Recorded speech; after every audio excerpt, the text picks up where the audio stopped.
Bonjour à tous et bienvenue pour cet épisode numéro 532 du Basket Lab, le laboratoire du jeu. Et aujourd'hui, c'est la suite de nos trophées, et même suite et fin. Troisième volet, cette fois-ci les trophées offensifs de la saison NBA 2026 avec Baptiste du NBA Dreamcast Show. Et puis comme d'habitude, pour soutenir le podcast, iTunes, Spotify, YouTube, petit like ou petites étoiles. Bienvenue dans le Basket Lab.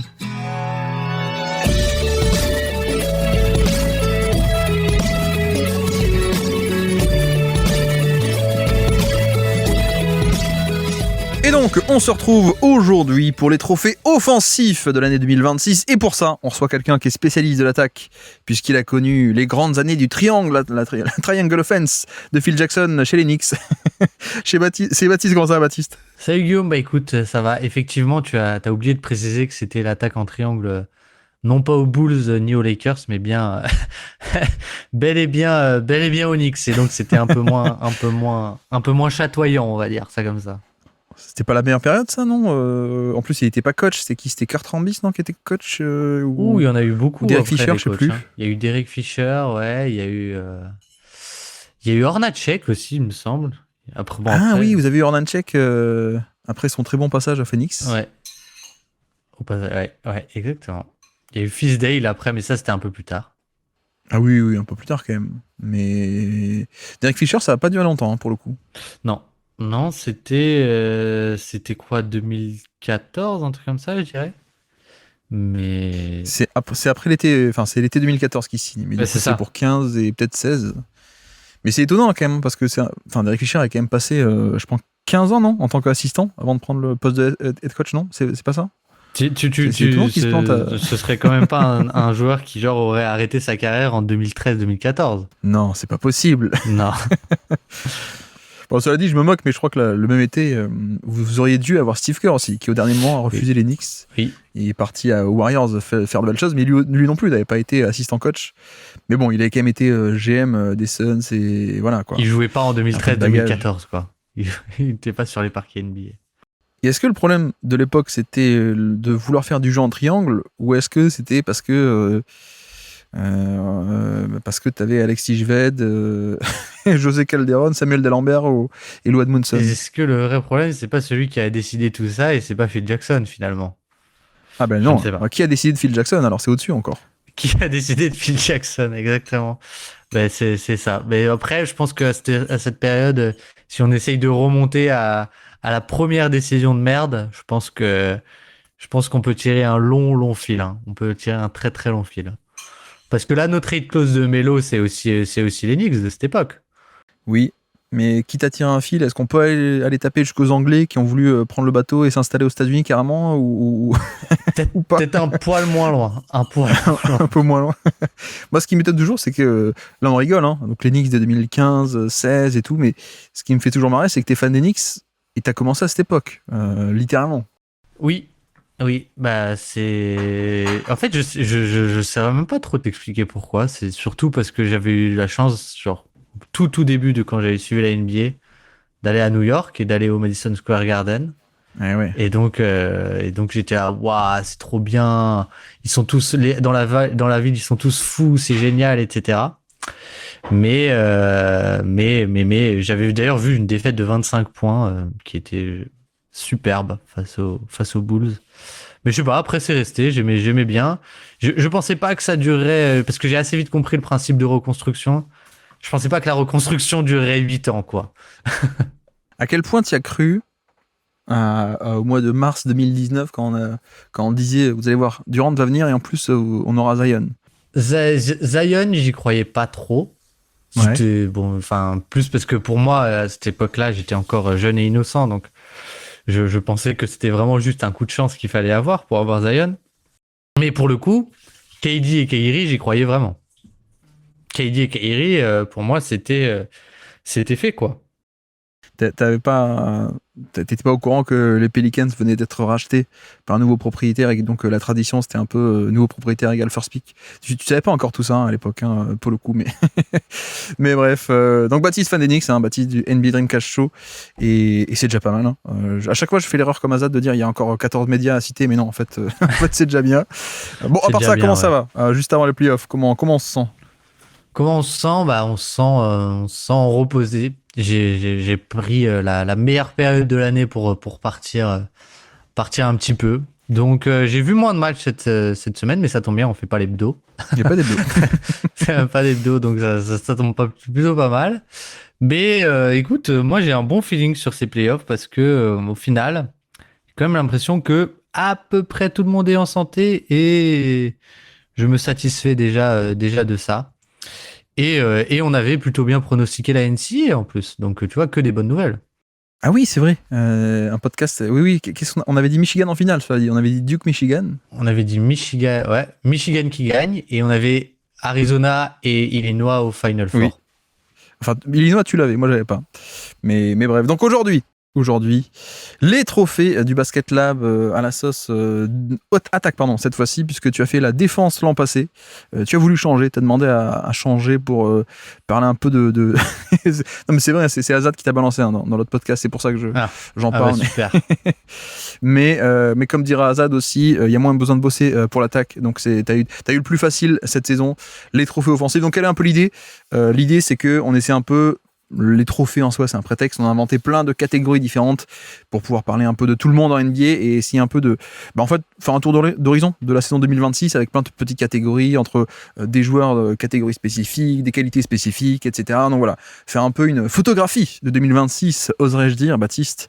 Surtout que, d'ailleurs, tu vois, c'est un format, je m'étais dit, est-ce qu'on peut vraiment le faire chaque année? Est-ce que ce serait pas un peu trop redondant? Et en fait, je sais pas toi, mais en préparant cette année, enfin, de cette année, au final, il y a quand même pas mal de renouvellement parce qu'il y a aussi des stars blessés, il y a des nouveaux qui émergent. Donc, tu vois, au final, je trouve que en fait, ça va, ça peut le faire. Alors, je te pose la question, mais tu l'as pas fait du coup, ce format de l'attaque l'an passé. Mais donc, la question est nulle. Mais non, voilà, encore du très beau monde en tout cas à classer aujourd'hui. Oui, et puis comme tu dis, il y a un côté où je l'ai pas fait l'an dernier, mais il y a plein de choses qui sont nouvelles et qui ne pouvaient pas être là l'an dernier. Et il y a certains trophées qui resteront, je pense, en l'état, enfin qui resteront comme ça pendant plusieurs années.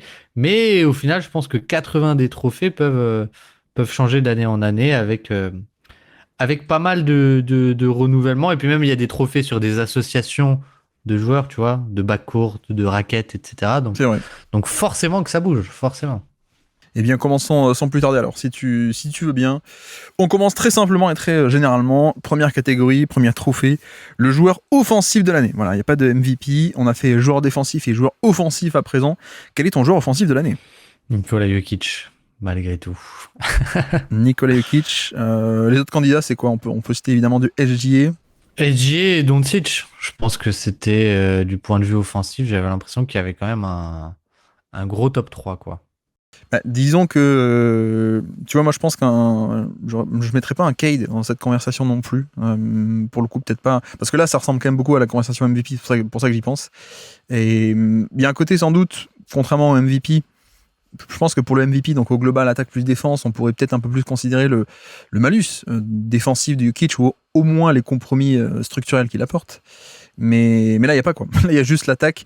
Et il y a un côté où il est encore plus créateur de jeu. Et c'est marrant parce que je vois beaucoup de monde, il a raison, hein, parler de à quel point SGA est efficace et productif et le plus efficace de l'histoire pour un tel niveau de volume. Bon, le niveau de volume au scoring, si tu le descends un chouïa, tu inclus donc Jokic qui est encore plus efficace. Non mais tu vois, on n'est même pas dans ce côté bataille de un créateur collectif et de l'autre côté le scoreur de NBA. Je pense que ce qui est un peu parfois oublié, c'est à quel point en fait Jokic est aussi un scoreur fabuleux qui est encore plus efficace que SGA qui lui-même est historique. Donc c'est dire aussi le niveau quoi. Ouais. Et puis pour le coup, je pense qu'il y a un côté aussi mini frustration quand je me suis refait un peu le film de la saison parce que il y a quand même un avant et un après sa blessure. Où avant sa blessure, enfin, je pense qu'on parlait peut-être de la plus grande saison offensive de l'ère moderne, quoi. Donc après, comme dit, je pense que dans le package offensif, il y a déjà l'efficacité et puis après le niveau de passing et tout ce qui va avec la création de jeu. Je veux dire, Denver est de très très loin la meilleure attaque de NBA. J'avais regardé du coup quand j'avais commencé à préparer ça, donc ça a peut-être changé. Depuis ce moment-là, mais Denver avec Jokic, c'est 129 d'offensive rating. Enfin, quand il est sur le terrain, je veux dire, c'est des scores qui n'ont pas d'égal en fait en NBA, mais vraiment pas du tout quoi. Oui, et pour le coup, avec sa blessure, il est revenu, pas hyper en forme. C'est pas le meilleur Jokic qu'on ait vu depuis qu'il est revenu. Et tu vois, là aussi marrant, c'est qu'il est revenu au standard de. En fait, il est à peu près aussi, enfin un peu plus, hein, mais dans la zone d'efficacité de SGA justement. Et parce qu'en fait, avant, il était dans la zone. Ah oui, en fait, il y a 10 saisons NBA dans l'histoire qui sont à ce point efficaces. Donc voilà, il avait démarré très très fort. À quel point? Bon, pour Doncic, je pense qu'il y a un côté peut-être assez logique où le passing, ça peut se discuter. On va en discuter, mais moins efficace que Jokic. Mais à quel point Wemby, tu le mettrais dans cette conversation ou pas encore? Pas encore, moi, j'avoue. Ok.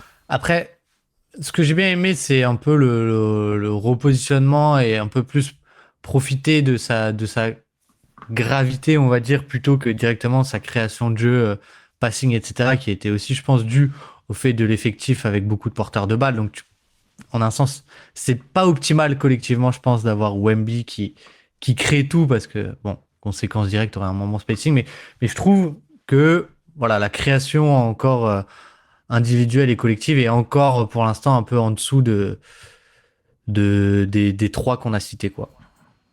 Ok.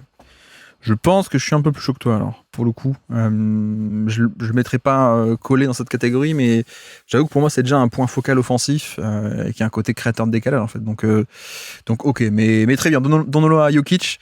Deuxième trophée, meilleur passeur. Jokic, Doncic en candidat. Est-ce que tu en avais un troisième ou est-ce qu'on décide entre les deux?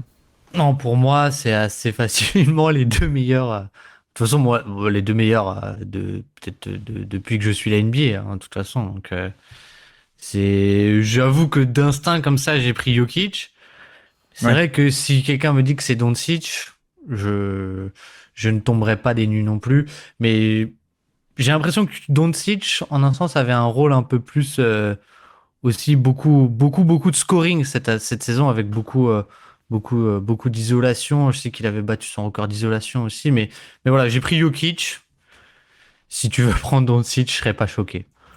Non, mais l'un ou l'autre, ça me choque pas, à la limite. Donc c'est pas hyper intéressant d'en débattre aujourd'hui. Meilleur scoreur, autre catégorie. J'avais Jokic et SGA également. J'avais Doncic aussi. Mais est-ce que tu as d'autres noms qu'on n'a pas cités ni dans le joueur offensif au global et ni dans le meilleur passeur? J'avais deux autres noms, mais je sais pas si t'en as toi. Scoring, j'avais un autre nom. C'était Kawhi Leonard. J'avais Kawhi Leonard aussi, qui secrètement fait quand même une saison assez folle. Pour le coup, il a démarré pas fort, un peu blessé, les affaires aussi, mais je crois qu'il a joué genre 65 matchs d'ailleurs, au passage, ou pas loin, où il va les jouer. Et je crois que j'arrive pas à retrouver. Il doit être à plus 10 non, d'efficacité relative à la moyenne, ce qui est un truc assez fou pour un énorme volume. Donc il y a peut-être pas autant le passing que d'autres, tu vois. Mais j'avoue qu'en tant que score, je l'avais considéré aussi. Et j'avais aussi Curry, moi, pour le coup. Mais bon, la saison est un peu tronquée en termes de nombre de matchs et tout ça. Mais Curry qui lui aussi était au niveau des plus 10 de % d'efficacité relatif à la moyenne, là où, pour situer un peu, je crois que Doncic est à plus 6, ce qui est déjà très bien pour un gros volume, et SGA est à plus 14 et Jokic à plus 15, voilà, pour donner un peu l'idée. Mais Curry, on est d'accord qu'il n'y a peut-être pas assez de matchs, quoi. Il n'y a qu'une demi-saison, il y a 41 matchs, donc juste en mention honorable. J'ai pas mis non plus Giannis, pareil, pour le côté trop petit nombre de matchs. Et je pensais, tu vois, que tu me dirais... KD justement. Ah, bah tu peux. Bah non, ouais, pour le côté efficacité, vraiment, bah scoring, ça reste KD. Après, c'est vrai que peut-être un léger billet de déception parce que les Rockets sont pas aussi bien performés que ce qu'on aurait voulu et petit à petit, il descend aussi de son nuage. Mais je crois que ça reste aux alentours, tu vois, des plus 10% d'efficacité aussi, quoi. C'est dire la carrière de KD quand on dit oui, il est à plus 10 et c'est un de ses plus mauvais scores en carrière, alors que c'est des scores que rêve de faire à peu près 90% de l'histoire de la NBA n'a jamais fait ça, même plus. Mais non, c'est vrai qu'on peut parler de KD, mais tu vois, il y a un côté pour moi où je suis un peu déçu de la création on-ball. Alors, il est toujours aussi efficace, le jeu off-ball, les pin-down, isolation, shoot par-dessus.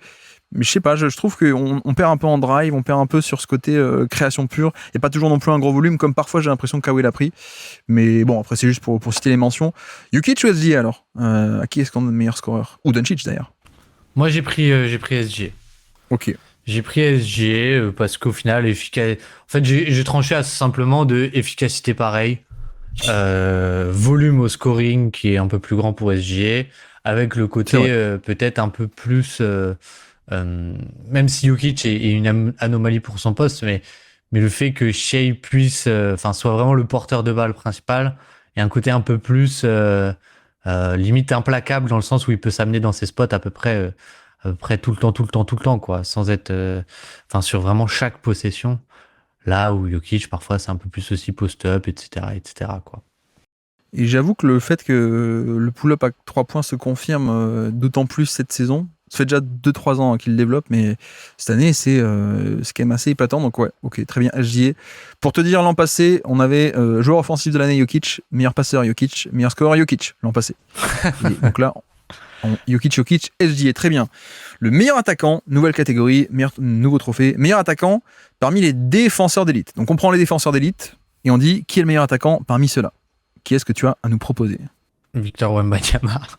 Ouais, je pense qu'on peut l'appeler le trophée Wemby à présent. Donc allez, on le donne à Wemby, mais alors juste pour quand même pour citer d'autres noms, si Wemby n'existait pas, à qui est-ce que tu pensais? Ouais, du coup exactement, je me suis dit bon, ce trophée, je pense que comme dit, faut dire une fois que c'est Wemby, après pendant 10 ans on mettra d'autres noms, mais du coup moi j'avais pensé justement à Derrick White et à Stephen Castle surtout Stephen Castle, je trouve qu'il est peut-être un attaquant encore plus avancé que Derrick White.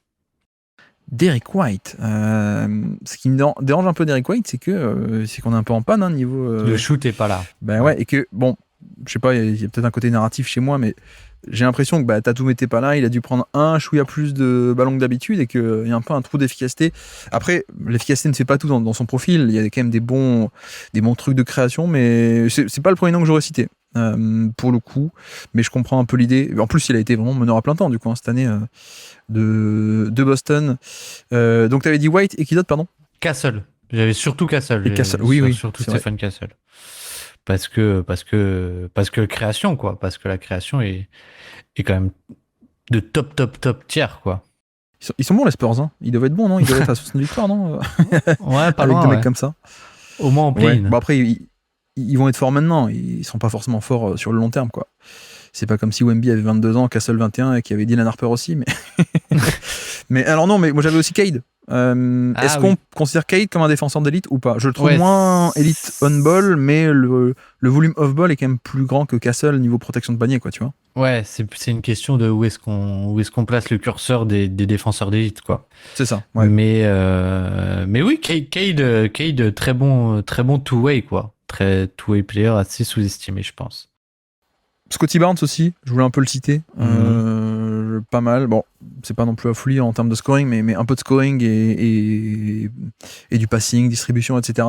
Et parmi les vrais défenseurs d'élite, j'ai pensé à Chet Hartenstein aussi, pour des raisons un peu différentes. Mais tu vois, si Wemby n'existait pas, peut-être que Chet pourrait prétendre, pardon. Hartenstein surtout pour le passing, mais il y a peut-être pas le scoring, tu me diras, donc c'est peut-être pas aussi bon que d'autres. Et est-ce qu'on il y a quand même un défenseur d'élite, enfin on en parle comme d'élite depuis des années, qui est le deuxième meilleur score de l'histoire, non? C'est pas ça qui a mis le deuxième plus gros total de points de l'histoire? Bam Adebayo, on en parle ou... je cherchais de qui on parlait, mais c'est vrai que c'est arrivé. En vrai, quand même. En vrai, si tu prends le joueur en tant que tel, je pense que oui. Le problème, c'est son rôle est beaucoup trop important, quoi. C'est s'il avait un rôle un peu plus réduit avec juste un peu plus un hub un peu simple en attaque, etc. Il serait carrément dans les mentions, ouais. Donc trophée, on le donne à Wemby, Cocorico. Et tiens, est-ce qu'on aura un Cocorico aussi? À l'inverse, le pire attaquant parmi les défenseurs d'élite. À qui est-ce que tu penses? J'ai pensé directement à Lugensdort. J'avais l'impression que c'était un peu pour lui. Et après, j'avais Jared Vanderbilt pour le coup, mais qui lui est peut-être vraiment le pire attaquant tellement il peut pas jouer, quoi. tellement il est injouable là où un Lugansdorf a quand même un tir à 3 points un peu plus avancé que notre ami Vanderbilt et évidemment Alex Caruso aussi. Exactement. J'avais Caruso, je savais pas si tu l'aurais. Caruso, j'étais curieux de savoir. Que j'aime bien, mais qui en plus, il y a un bon petit shoot à 3 points par moment.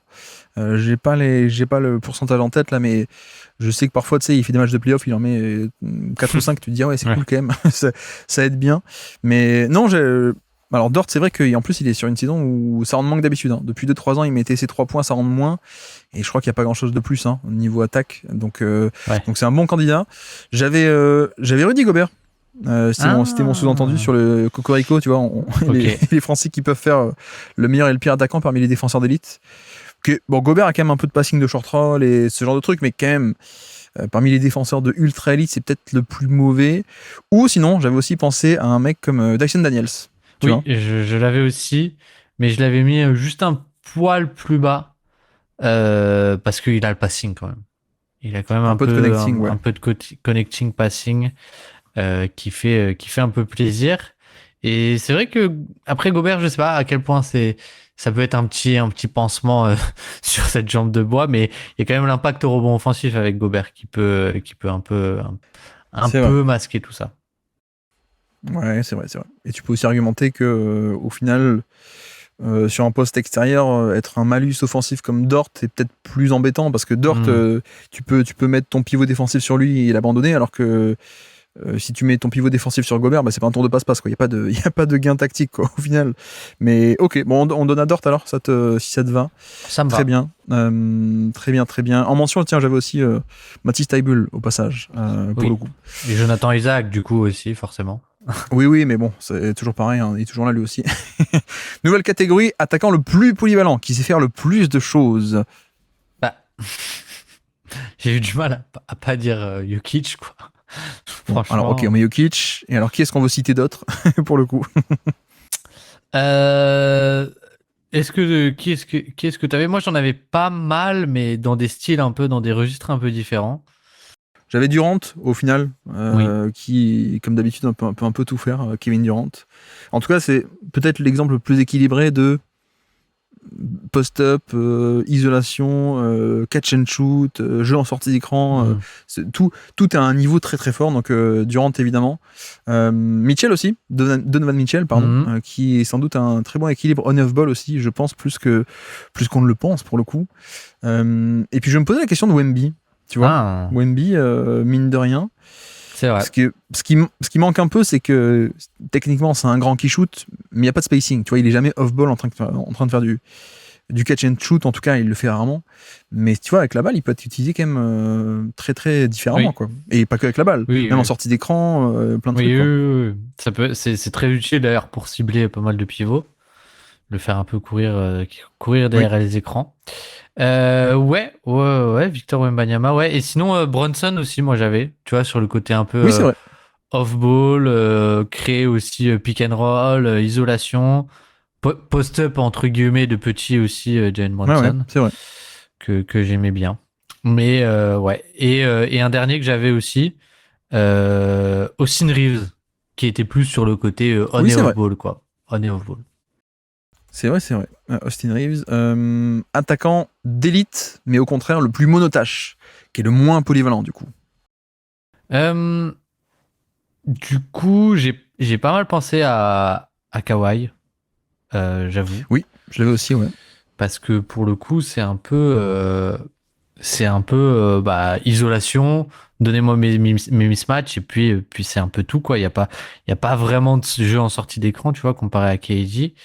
Mais il y a quand même le côté un peu off-ball et du coup sinon j'avais Cade qui est dans un style très héliocentré. C'est vrai, oui. Et je trouve que il y a pas forcément le jeu off-ball, quoi.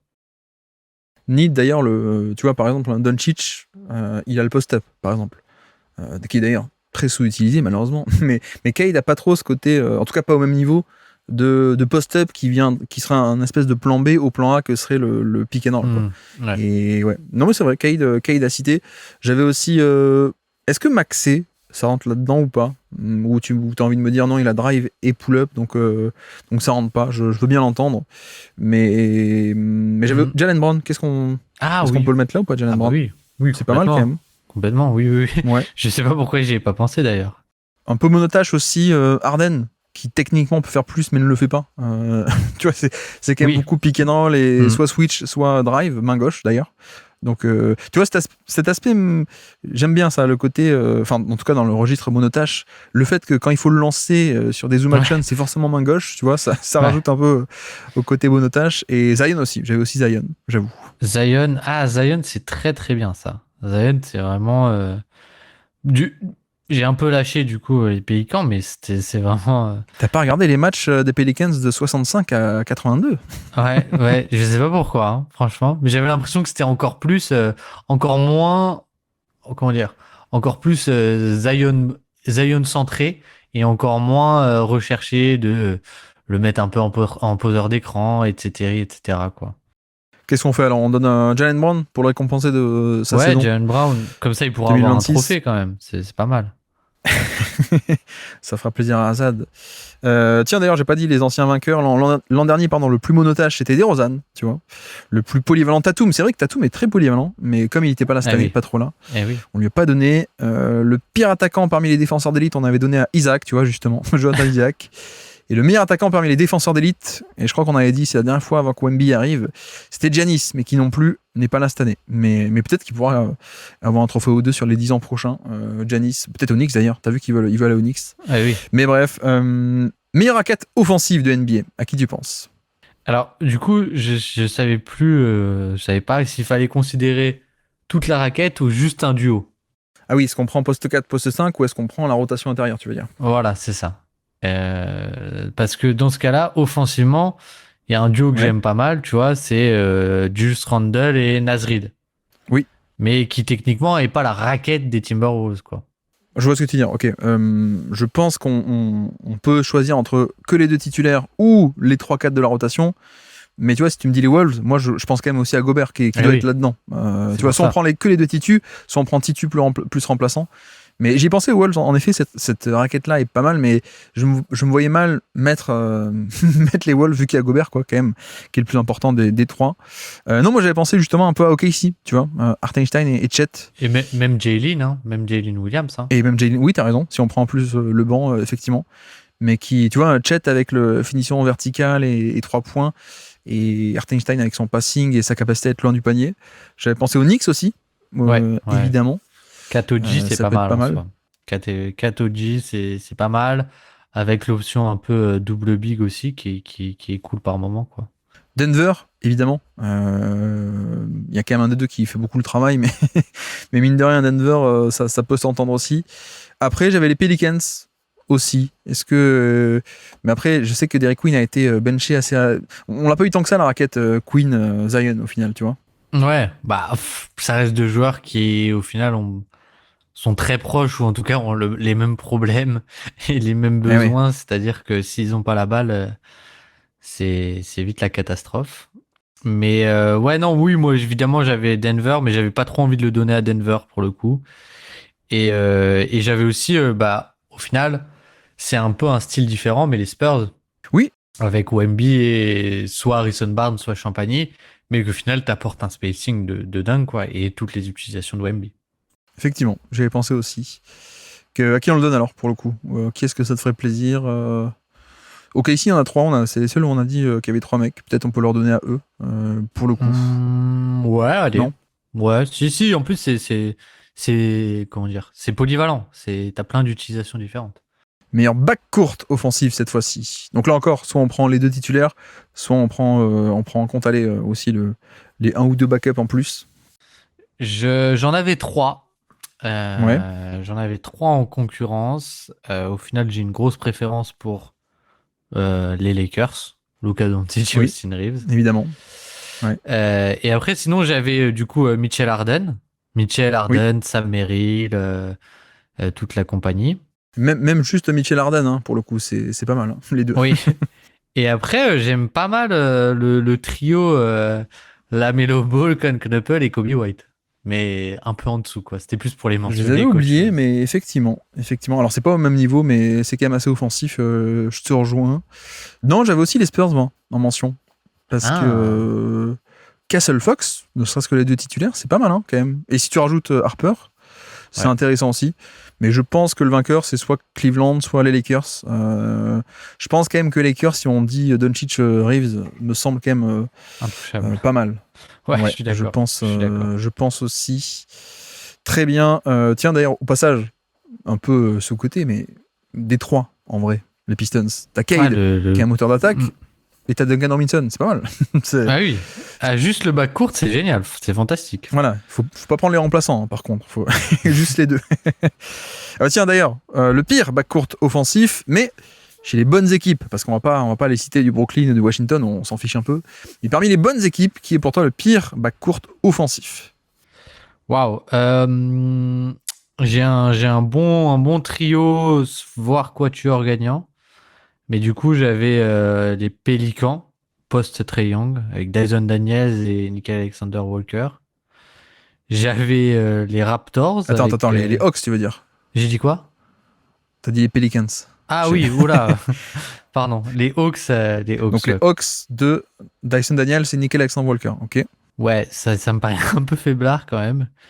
Les, je l'adore Quickly, mais je trouve que RJ Barrett est un sacré caillou dans la chaussure à Toronto. Et après, j'avais les Blazers, avec à peu près la combinaison que tu veux, quoi. Alors, ma question chez les Blazers, je me suis posé la question, c'est est-ce qu'on les prend comme bonne équipe ou pas? Je t'avoue.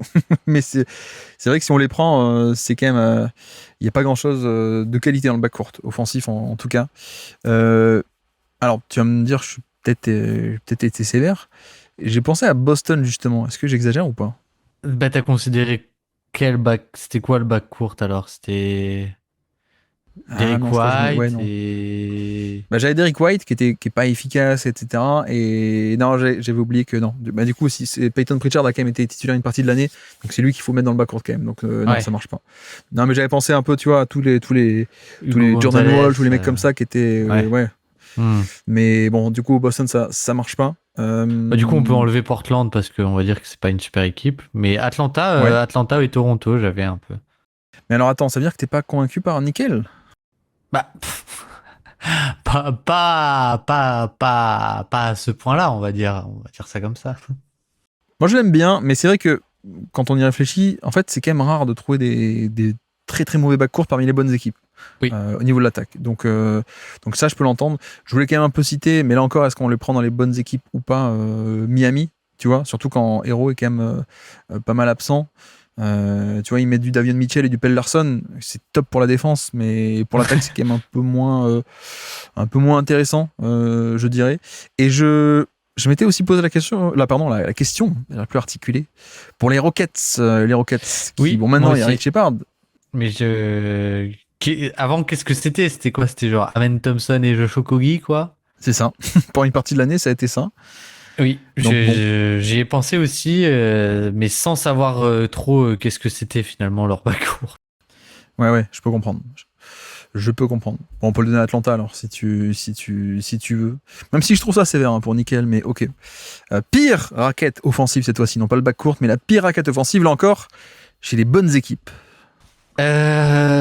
Qu'est-ce que t'avais? Moi, j'avais pensé à Phoenix un peu. Oui, J'avais pensé à c'est pas mal Phoenix. du tout. J'avais pensé à Phoenix qui est un peu faiblard, on va dire, dans ce domaine-là, quoi.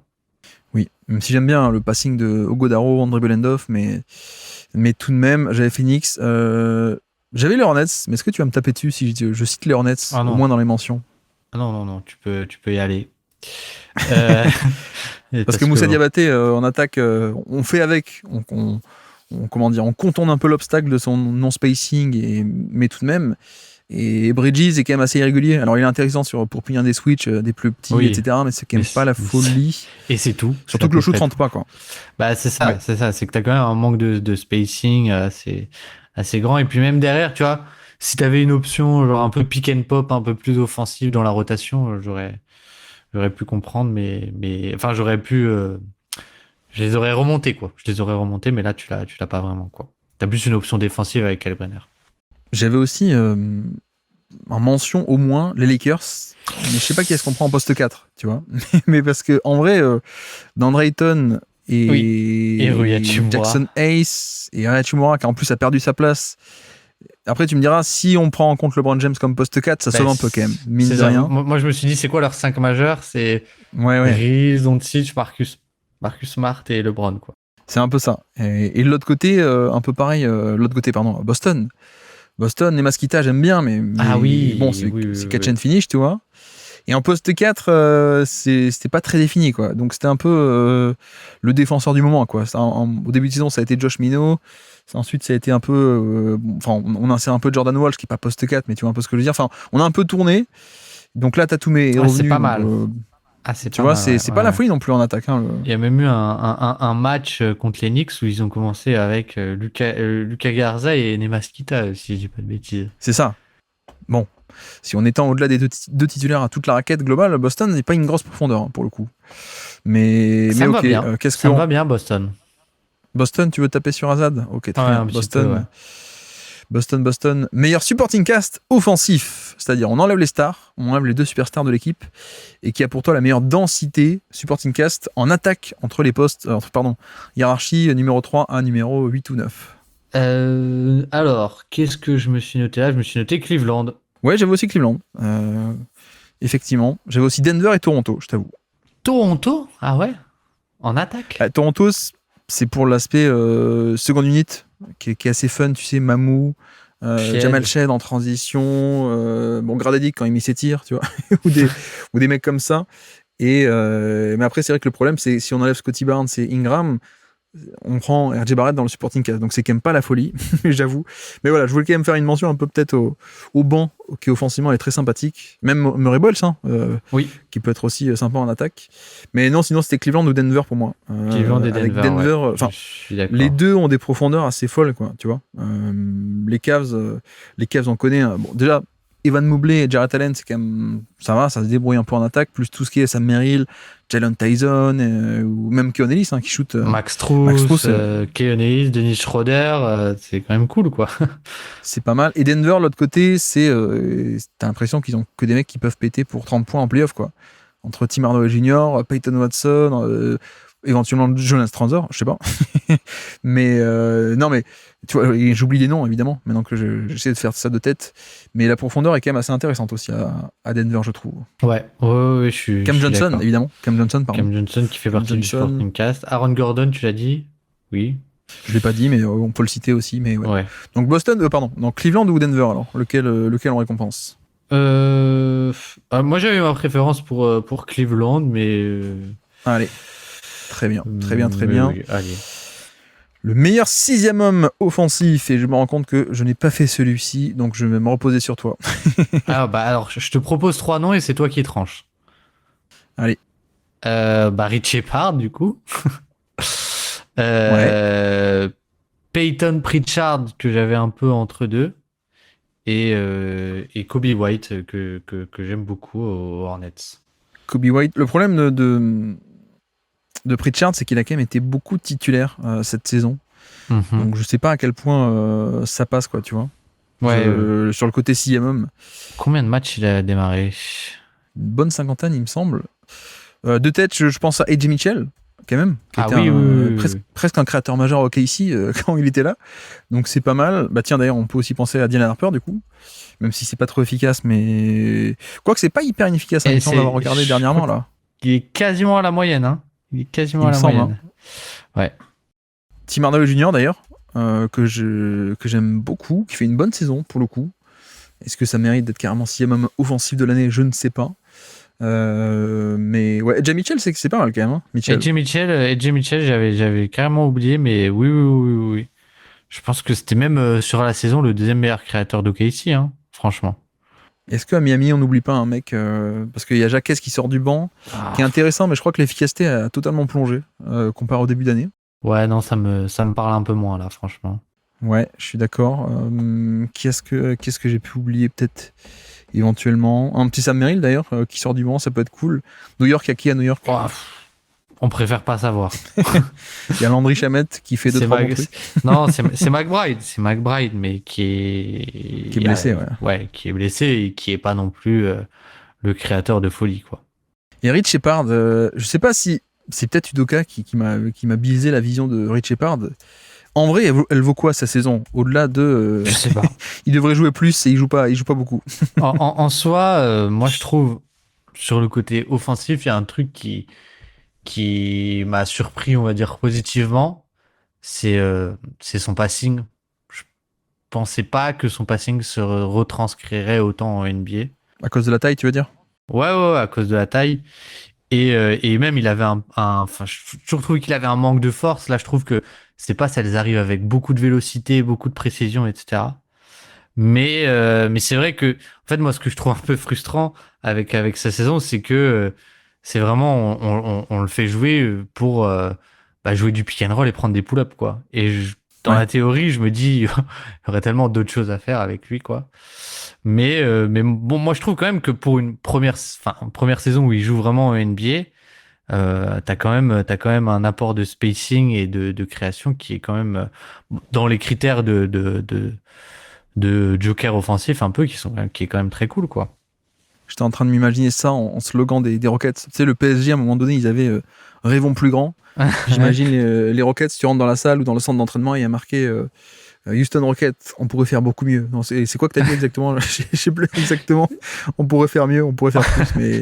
On pourrait faire tellement plus. On pourrait faire tellement plus, voilà. T'imagines, Houston Rockets sur le bâtiment. Houston Rockets, on pourrait faire tellement plus. Mais alors, AJ Mitchell, c'est pas mal alors. On lui donne ça me va. Les anciens vainqueurs de l'an passé, on avait aussi on avait Pritchard l'an passé en sixième homme offensif. Ouais. Donc c'est pas mal. Supporting cast offensif, on l'avait donné à Cleveland aussi, tu vois. La pire raquette offensive, c'était Détroit l'an passé. Le pire backcourt offensif, c'était Houston l'an passé, tu vois. Parmi les bonnes équipes. On avait peut-être été un peu sévère quand même avec Van Vliet et Amen Thompson, peut-être. Et c'était Jalen Green l'an passé, hein. Attention. Ah, t'as raison. Peut-être. Et Jalen Green et... Ah non, j'allais dire Dylan Brooks, non, quand même pas. Mais ouais. Meilleure raquette offensive l'an passé, tu vois, c'était Boston. Et là, on leur a donné la pire. Donc, renversement de situation, du tout au tout. Mais en même temps, l'an passé, c'était Horford, Porzingis et Cornet un peu, mais Porzingis, Horford, ou même Porzingis Tatum. Et c'est passé à Nemaskita plus un défenseur.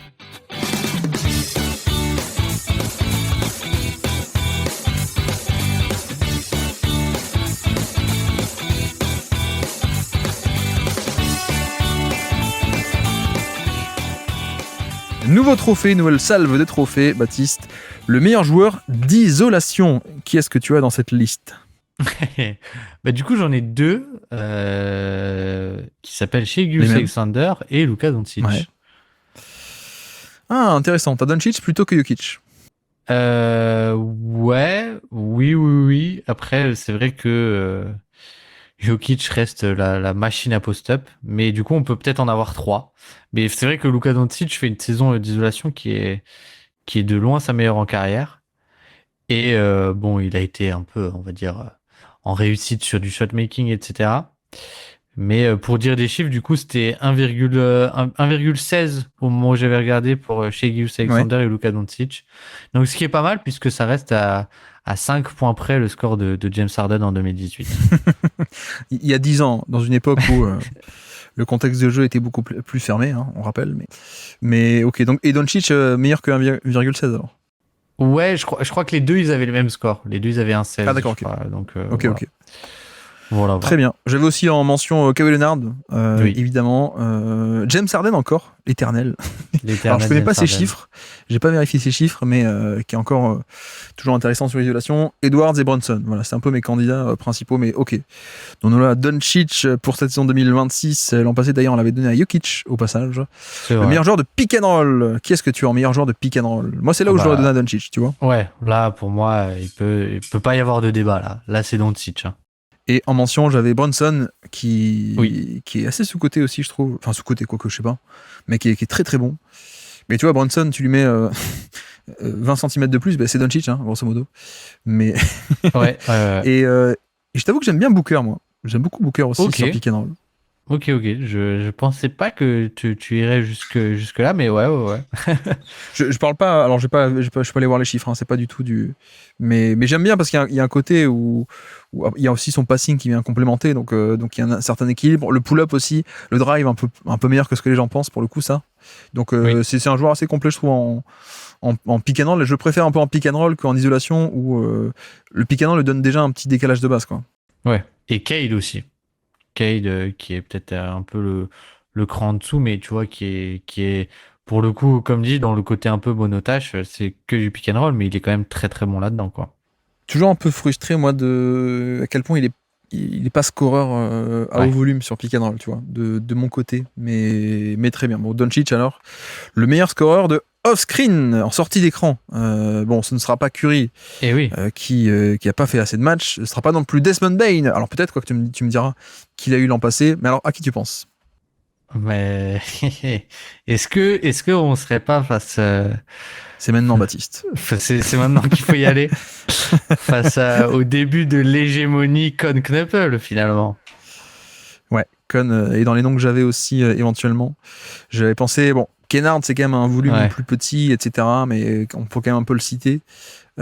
Markkanen, mine de rien. Markkanen aussi, Avec dans sa les systèmes taille, du ouais. Jazz, Ouais. toujours très cool avec sa taille, ouais. Mitchell et Maxey, Moi j'avais Maxé, ouais. qui opèrent aussi Maxé, beaucoup en sortie d'écran, ouais. Maxé qui est là où on le préfère d'ailleurs, parce que Oui. parce qu'il est beaucoup plus efficace et intéressant là-dessus pour moi que sur du pick and roll, ouais. Ouais. Enfin, de la création pure, on va dire. Et j'avais aussi Michael Porter Jr. Côté Brooklyn. L'éternel. Ouais, alors niveau match, j'ai plus en tête 50, ouais, 50 matchs. Ouais, c'est peut-être pas assez. À cause du tanking, il a pas pu jouer autant qu'il aurait voulu peut-être. Mais qui est toujours très intéressant en sortie d'écran, c'est un peu son truc principal d'ailleurs. Mais ok, c'est peut-être l'année. Alors attends, est-ce que tu as des chiffres un peu pour me dire que Knuckle est à ce point fabuleux? Et j'ai pas les chiffres off-screen, malheureusement. Je suis pas allé, j'ai pas fait mon job, mais je peux le faire en direct live. Je peux le faire en direct live. J'essaie de le trouver aussi. Mais sinon, ouais, et sinon, un que j'aime bien aussi, mais qui est un peu utilisé, pas assez là-dessus ou peu, c'est Anthony Edwards, les quelques fois où il est utilisé un peu là-dessus. Mais c'est souvent plus pour Oui, c'est vrai. lui créer un décalage que vraiment pour un système avec trois écrans, sortie d'écran, etc., quoi. Bah, un peu comme SG d'ailleurs aussi, qui parfois est utilisé comme ça sur tu sais, depuis le corner, on le fait remonter un peu avec un peu de mouvement de base. Mais effectivement, Knuckle, quasiment 1,20 de points par possession. 1, 2, 3, 1, 4, c'est cinquième parmi ceux qui ont un volume de plus de 1 par match. Donc voilà, cinquième meilleur. Tu sais qui est premier? On l'a même pas cité. Nikola Jokic, évidemment. Ce serait trop Voilà. facile sinon, ouais. Il est premier avec 1,45 points par possession. Le deuxième, c'est Zach LaVine, qui a 1,33. Voilà. C'est pas possible. Juste pour dire. C'est pas possible. Bon, on le donne pas, on le donne à Jokic ou... Non, quand même pas. Bon, c'est pas marrant. Allez, Knuckle, très bien. Très bien, très bien. Meilleur joueur de post-up. Tiens, allez, Jokic, ok. Allez, bien. Est-ce que t'avais d'autres Non, mais pour moi, Embiid n'a pas joué assez de matchs. Ouais, malheureusement, ouais. Les deux que j'avais, c'est limite des post-up sur petit, c'est SJ et Doncic, j'avoue. Ceux que j'aime beaucoup sur post-up. Ouais, j'avais pas mal SG, ouais. SG, je sais pas pourquoi j'ai plus pensé qu'à Doncic, mais oui, il y a un peu les deux. Et aussi qui a pas joué assez, mais qui potentiellement pourrait être dans cette catégorie pour moi, c'est Zach Edey. Mais il n'a pas assez joué. Giannis aussi, hein, d'ailleurs, au passage, peut-être éventuellement, mais pas non plus le meilleur driver de NBA. Qui est-ce qui drive le mieux, le plus? Bah, du coup, c'est Shea, non? SGA et Doncic, hein, c'est un peu toujours le même duel à chaque fois. C'est bonnet blanc, blanc bonnet. Ouais, et cette année, il y a Avdia aussi qui fait une grosse saison, on va dire, dans les chiffres. Mais je me demande à quel point c'est pas aussi drivé par pas mal de transitions ou semi-transitions avec lui. Non, mais cela dit, même sur demi-terrain, on le connaît, hein, il a un premier pas hyper rapide, il a une capacité à aller au contact, un taux de faute assez incroyable. Donc, en fait, j'avais 4 noms, j'avais Avdia, Doncic, SGA, et j'avais aussi Edwards. Là encore, on le fait pas selon les chiffres, hein, je peux aller vérifier tous les chiffres, etc. Mais il y a un côté où explosivité, premier pas, verticalité, les longs bras. Donc voilà, je pense que Edwards aussi est un des plus terrifiants pour moi sur Drive. Mais bon, après Doncic et SGA, je te laisse trancher lequel des deux. J'ai plus envie de le donner à SGA. Allez, très bien. Je sais pas, j'ai l'impression qu'il va plus au cercle que Doncic. Le meilleur stretch big de NBA. Donc on parle pas de dribbler et faire des passes dans le périmètre, ça c'est une autre catégorie.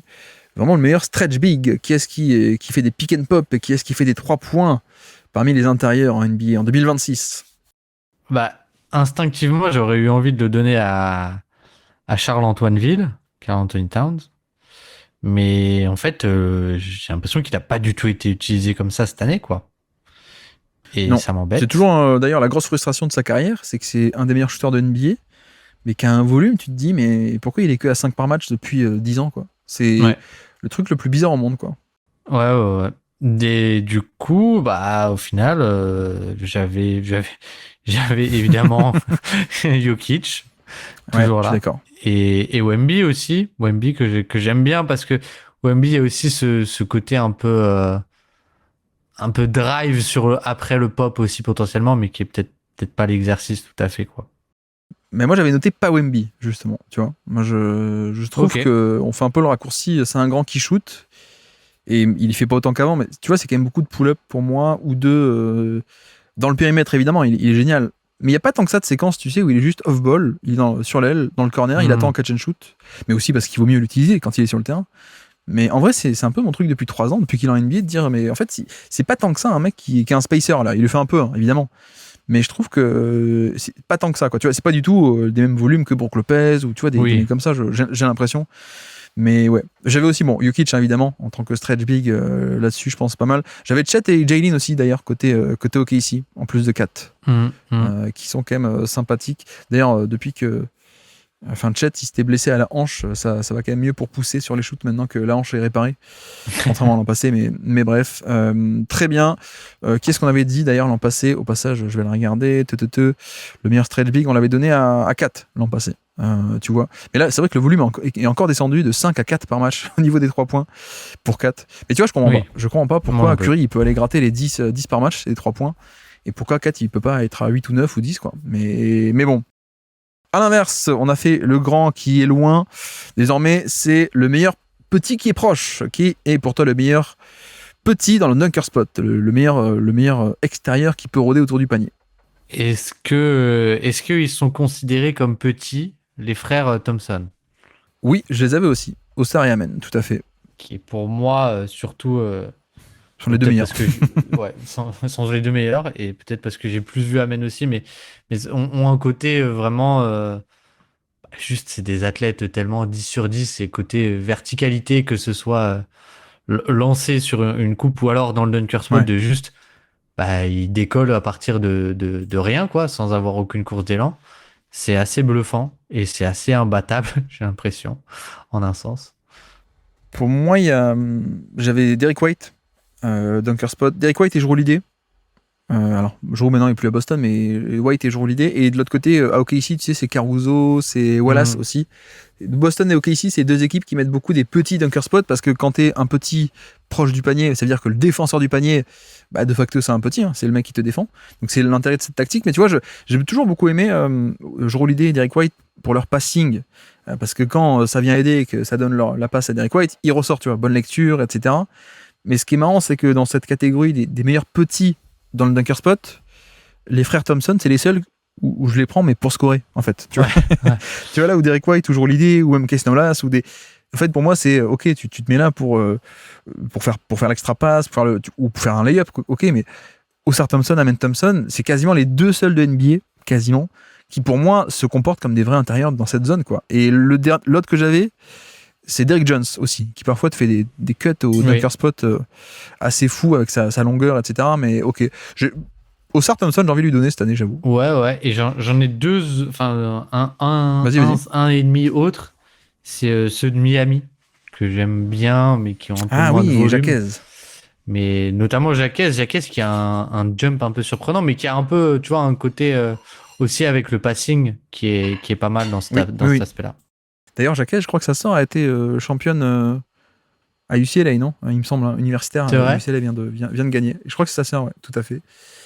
Et j'avais un autre nom, Christian Brown aussi, qui est par là, mais bon, c'est quand même pas du même niveau qu'Osar Thompson. Mais Osar Thompson, ouais, j'avoue que cette année, il a fait des trucs assez fous dans cette position. Mais bref, Allez. Le meilleur intérieur à présent, meilleur intérieur moderne, j'ai appelé ça, ou meilleure création de périmètre. Donc c'est là que Wemby et qui dribble de loin, là ça lui convient quoi. Là c'est voilà, c'est ça. Ouais. Et on est d'accord qu'on dit qu'on le donne pas à Jokic. On le donne à Jokic, si tu veux, on peut le donner à Jokic et on parle des autres noms. Donc il y a Wemby. Qui est-ce que tu avais d'autre? J'avais Nasrid aussi, qui tu vois, qui au shoot peut être un peu irrégulier. Je l'aurais pas mis dans les stretch big, quoique on aurait pu le citer. Mais en termes de drive et de dribble dans le périmètre, c'est quand même très cool.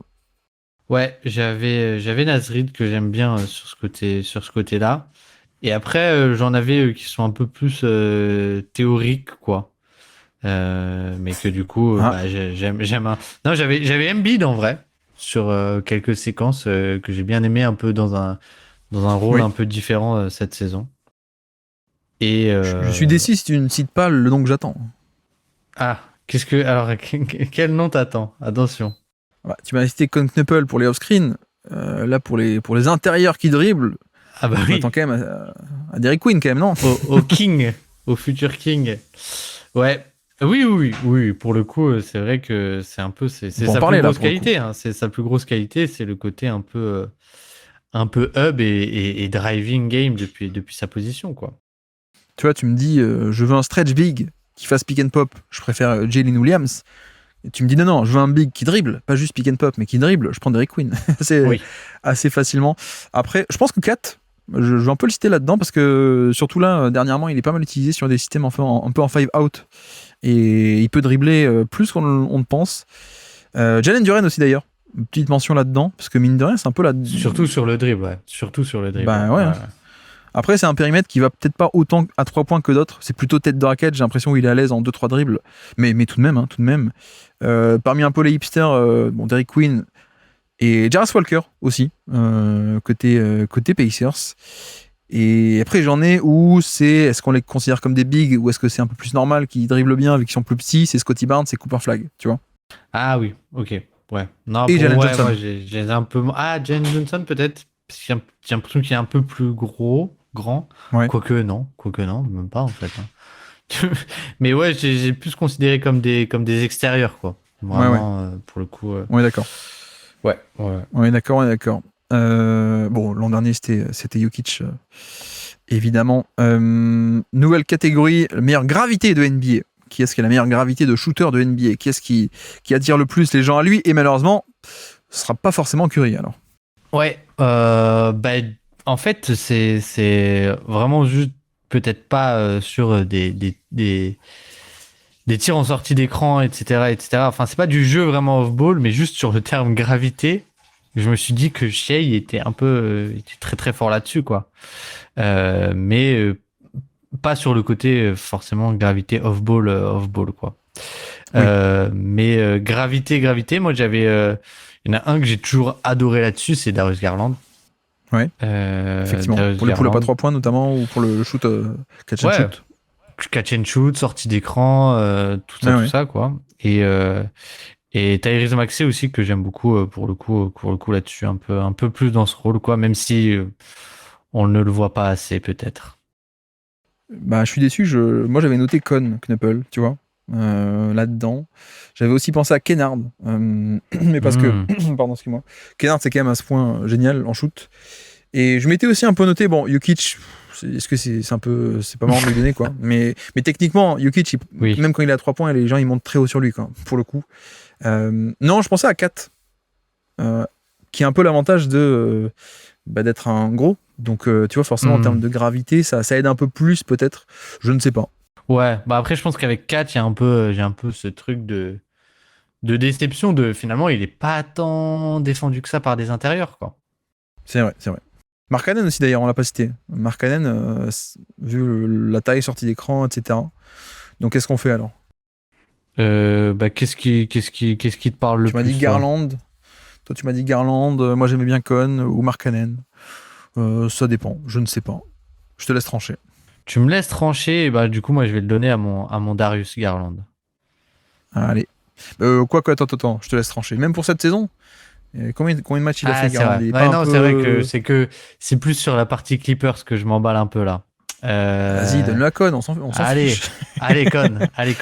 Con Allez, qui fait sortir tout le monde sur les pick and roll. Attends, une année où Curry peut pas l'avoir, on peut le donner à Curry bis quand même. Con Knuppel, très bien. Le meilleur joueur de transition. Ah, là, c'est intéressant là. Là où c'est intéressant avec ce truc-là, c'est que je trouve qu'il y a plusieurs types de joueurs. En fait, tu as les meilleurs joueurs de transition pour eux-mêmes, c'est-à-dire finisseurs vraiment sur transition. Et après, tu as les créateurs de transition par la passe. En finisseur, du coup, j'avais pensé à Amen Thompson et j'ai du mal à penser à quelqu'un d'autre. C'est vrai. Il y a quand même Avdia, t'en parlais tout à l'heure, ouais. qui est pas mal aussi. Avdia, Amen Thompson. Jalen Brown, c'est un des mecs qui, parmi les stars, a toujours eu le plus gros pourcentage de points en transition versus demi-terrain. Je pense que ça peut compter. Mais après, c'est vrai qu'il y avait aussi des moteurs intéressants en termes de passes. Tu vois, je pense à un mec comme De'Aaron Fox, qui a toujours été très très cool en transition pour accélérer et passer. Mais même un Castle, au passage. Castle, les choix en transition, c'est toujours très cool. Et je pensais aussi à Maxey, j'avoue. Ouais, moi j'avais Castle, Maxey, Quickly, que j'aime beaucoup à Toronto, et LaMelo Ball aussi. LaMelo Ball, oui, c'est vrai. Qui est un moteur de transition assez sous-estimé. Moi, j'avais Tony Bradley aussi. Le pauvre. Non. On donne à qui alors? Qui est Amen Thompson, peut-être ou... Ouais. Oui, Amen Thompson, pour le scoring pur, c'est imbattable, on va dire. Nouvelle catégorie. Qui est-ce qu'on a récompensé l'an passé? C'était Giannis en transition. Ah oui, c'est vrai que quand Giannis est dispo, c'est quand même plus facile de lui donner.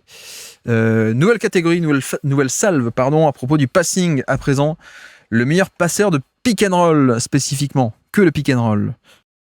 Je te laisse, je te dis à qui on le donne et je te dis à qui on aurait pu le donner si Doncic n'existait pas. Je te laisse le dire. Moi, je pensais aux deux Doncic, donc celui des Lakers et puis celui des Spurs. Doncic, Lucas Castle. Non, j'avais Castle dans les... Bon, je pense qu'on peut le donner à Doncic, mais dans les mentions, j'avais Castle et Cade. Oui. Mais pour le coup, oui, je pense que tu vois, on rigole souvent sur Castle, mais pour le coup, c'est vraiment l'aspect qui rigole sur lequel il est exceptionnel, quoi. Il est exceptionnel. C'est bluffant, quoi. Oui, je suis d'accord. Alors qu'en plus, il a pas tant que ça. Enfin, le scoring est pas parfait. Et tu vois, je trouve qu'il attire pas non plus tant que ça de prise à deux agressive, ou même sur des drops, il est pas tant que ça menaçant sur le flotteur. Donc, tu vois, les espaces dispo pour les passes sont pas si grands que ça, quoi, au final. Ils sont peut-être même un peu plus petits que Doncic, et pourtant. Ouais. Pourtant. Et ouais, ça, c'est vraiment. En fait, c'est peut-être la meilleure gestion des timings de passe et des fenêtres de passe de NBA. Oui. L'autre que j'aime bien toujours tous les ans, c'est Garland aussi. Mais comme dit, cette année, on est à 40 matchs et quelques, donc peut-être pas cette année. Ouais. Mais Garland est aussi un maestro du timing et des petits trucs comme ça. Mais bon, Doncic, très bien. Le meilleur passeur de drive and kick à présent. Donc sur drive, pour péter une défense plein centre ou sur le côté, et hop, et kick out à l'extérieur ou sous le panier. À qui tu penses, à part Doncic? Moi, ouais, il y en a un que j'aime beaucoup dans cet aspect. C'est LaMelo Ball, du coup. Je trouve vraiment. Exactement, ouais. Vraiment. Créateur de chaos ultime, quoi. Ouais. Il est à son at his best, comme on dit. Son paroxysme. À son paroxysme. Ouais. Exactement. Donc j'avais un peu LaMelo Ball et après un peu les plus classiques, Donovan Mitchell aussi, Cheius Alexander, d'ailleurs Garland quand il est là. En mention, j'avais Collier aussi de Utah. Oh, j'avais aussi. Bien, oh, oui. Alors la petite boule de nerf. Il me fait penser à Tyloson, et j'adorais Tyloson. Il manque le tir à 40% à 3 points. Mais bon, bref, Tyloson était très bon. Mais donc, Isaac Collier que j'aime bien là-dedans. Donc, je suis content de voir que tu l'as aussi. Ouais. Denis Avdia, mine de rien, tu vois. Avdia, c'est pas un mec que je trouve moins fort sur pick and roll, ralentir le tempo et tout. Mais sur des percussions et kick-out, j'aime beaucoup Denis Avdia également. Et alors j'avais SG aussi, même si c'est pas les passes en soi qui sont d'une créativité, d'un truc de fou, mais en fait c'est tellement un aimant à défenseur. que juste il fait un drive, il y a 4 mecs qui viennent sur lui, il kick out, quoi. Et donc ça fait un driving kick. Mais tu vois, c'est pas tant la passe en soi qui va être fabuleuse, c'est juste que l'ouverture est énorme. Ouais. Mais ça, c'est du fait de SJ, quoi. Donc en un sens, ça marche aussi. Et un autre, je sais pas si tu seras d'accord, mais je trouve les flashs de driving kick, là pour le coup en termes de créativité un peu fou, c'est Dylan Harper en fait.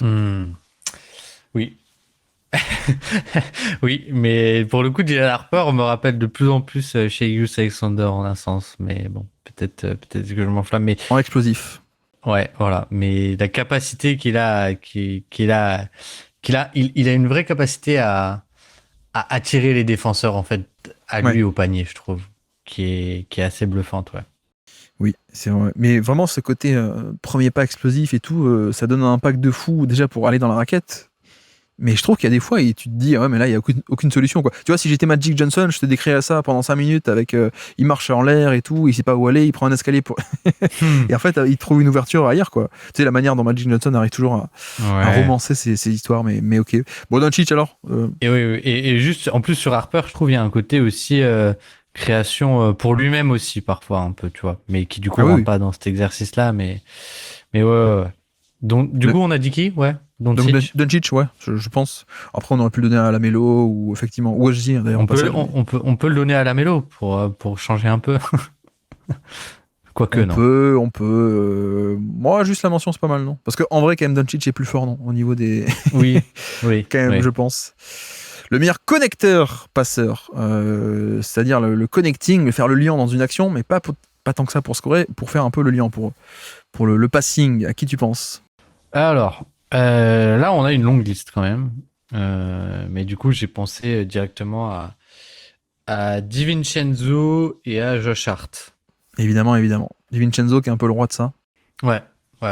Et que du coup j'avais du mal à ne pas lui donner.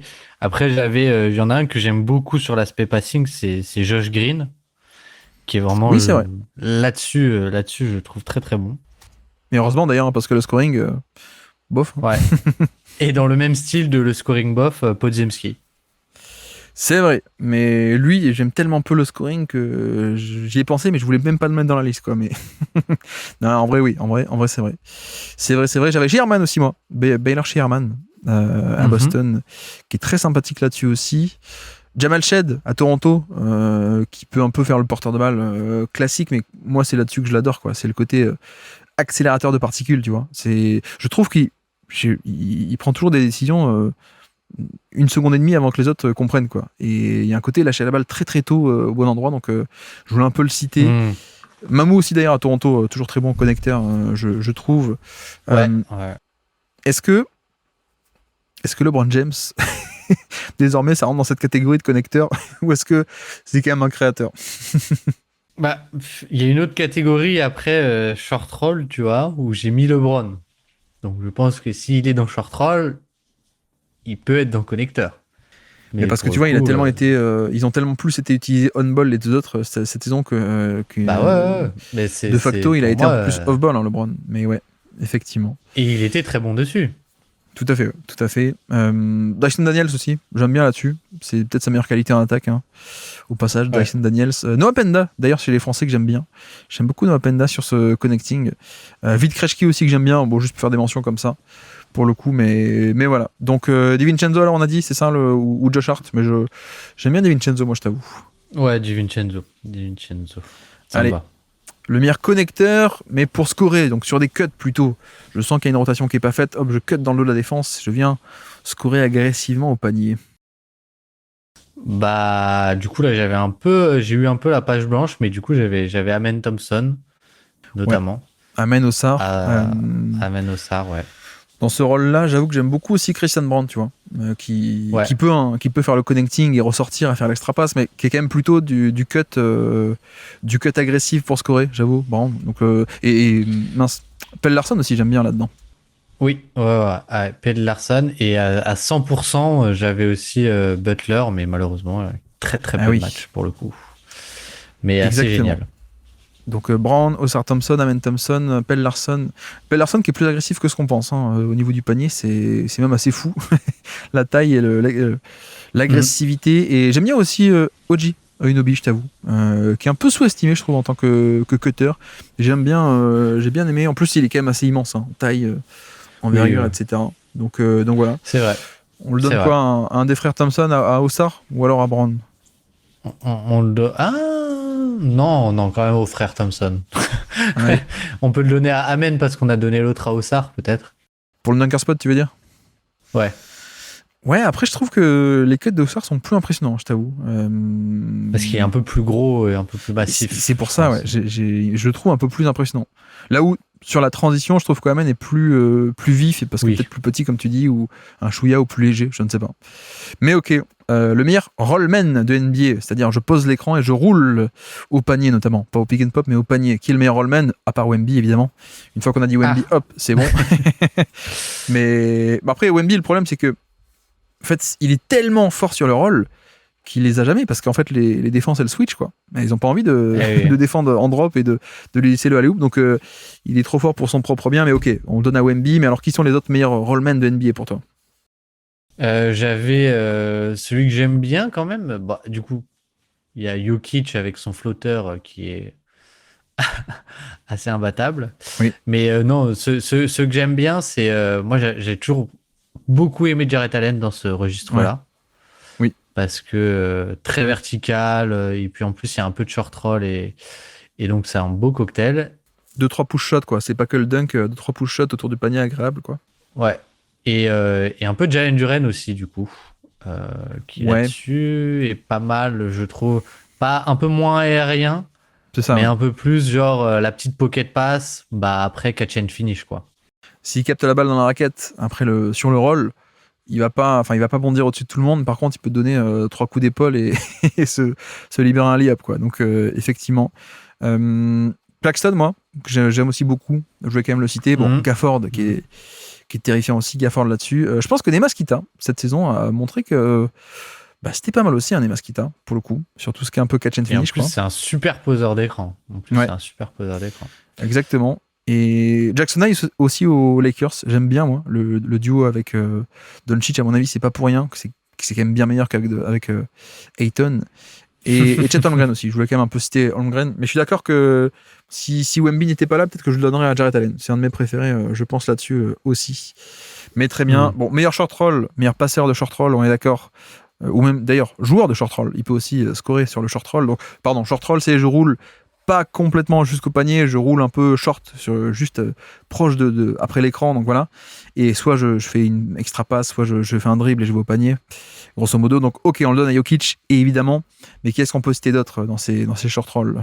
Bah du coup, moi j'aime bien LeBron, ouais. qui a un peu joué là-dessus, surtout là sur les dernières semaines avant que tout parte en cacahuète. Et après, sinon, un peu des classiques, mais Hartenstein, c'est quand même génial. Şengün, c'est un truc. Si son passing est un peu décevant, je trouve depuis quelques saisons, ça c'est toujours quelque chose qu'il a toujours eu, quoi. Le short roll, ça a toujours été là. Donc voilà. Après, c'est un peu ça que j'avais, quoi. Wemby. Je pense aussi les rares fois où il y a un peu un décalage. Ouais. Il peut faire l'extra passe facile corner opposé par-dessus tout le monde. Voilà. Donc j'avais aussi Wemby. Jalen Johnson aussi. Je pense c'est très cool là-dessus. Un peu comme Duren. Hein. C'est un peu des mecs à tout faire de toute façon au niveau intérieur. Ouais. Et j'en avais un du coup aussi. Qui l'a fait énormément de fois cette saison. Mais Knuppel l'a beaucoup fait aussi, surtout avec la finition en push-shot. Est-ce qu'on prend les petits alors dans les short rolls? Vu que ça a été un peu le fond de commerce des Hornets, c'était un peu pour glisser une mention, on va dire. C'est vrai. D'ailleurs, si on cite un peu les petits, je pense que Austin Reeves aussi est quand même génial là-dedans.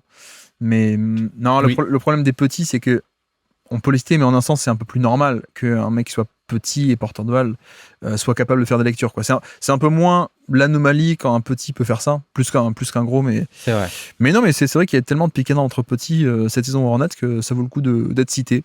Très bien. Meilleur passing hub, c'est-à-dire l'opérateur sur jeu de main à main autour de qui tout va tourner. Bon, on le donne à Jokic, très bien. Mais alors, qui est-ce qu'on va citer d'autre cette année? Surtout que Sabonis pas trop cette année. Il a pas joué. Sabonis pas trop. Moi, j'avoue que les quelques matchs où il y avait plus grand monde, ou les quelques matchs où c'était vraiment un peu la Hartenstein offense, j'ai trouvé fantastique Évidemment, là-dessus. ouais. Mais vraiment, vraiment fantastique. Et après, du coup, dans l'attaque un peu de main à main de Phoenix, tu l'as cité, mais Ighodaro. Oui, tout à fait.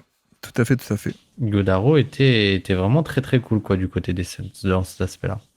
Jalen Duren, que j'aime bien aussi quand il opère un peu comme ça, mais c'est le mec qu'on retrouve. Je trouve qu'il est élite nulle part, mais il est très bon, bon ou très bon dans plein de catégories, tu vois. Donc je pense que Duren, on peut le mettre aussi un peu là-dedans. Techniquement, Sengun, même s'il le fait pas beaucoup, c'est un peu le regret qu'on a. J'aime bien Randall aussi sur ce type de configuration. Tu vois, c'est un peu ce côté jeu de main à main, j'aime pas mal. Et sinon, non, Jalen Johnson aussi. Oui, Jalen Johnson, ouais. Jalen Johnson, pareil, qui en plus, on le voit de plus en plus, quoi. C'est ça qui est cool. Ouais. C'est qu'on le voit de plus en plus aussi, quoi. Et la déception, Karl Anthony Towns, à qui on a voulu un peu... Non, mais on a voulu un peu lui donner ce rôle. Et un peu moins de finisseur, et au final je trouve que la greffe n'a pas vraiment prise.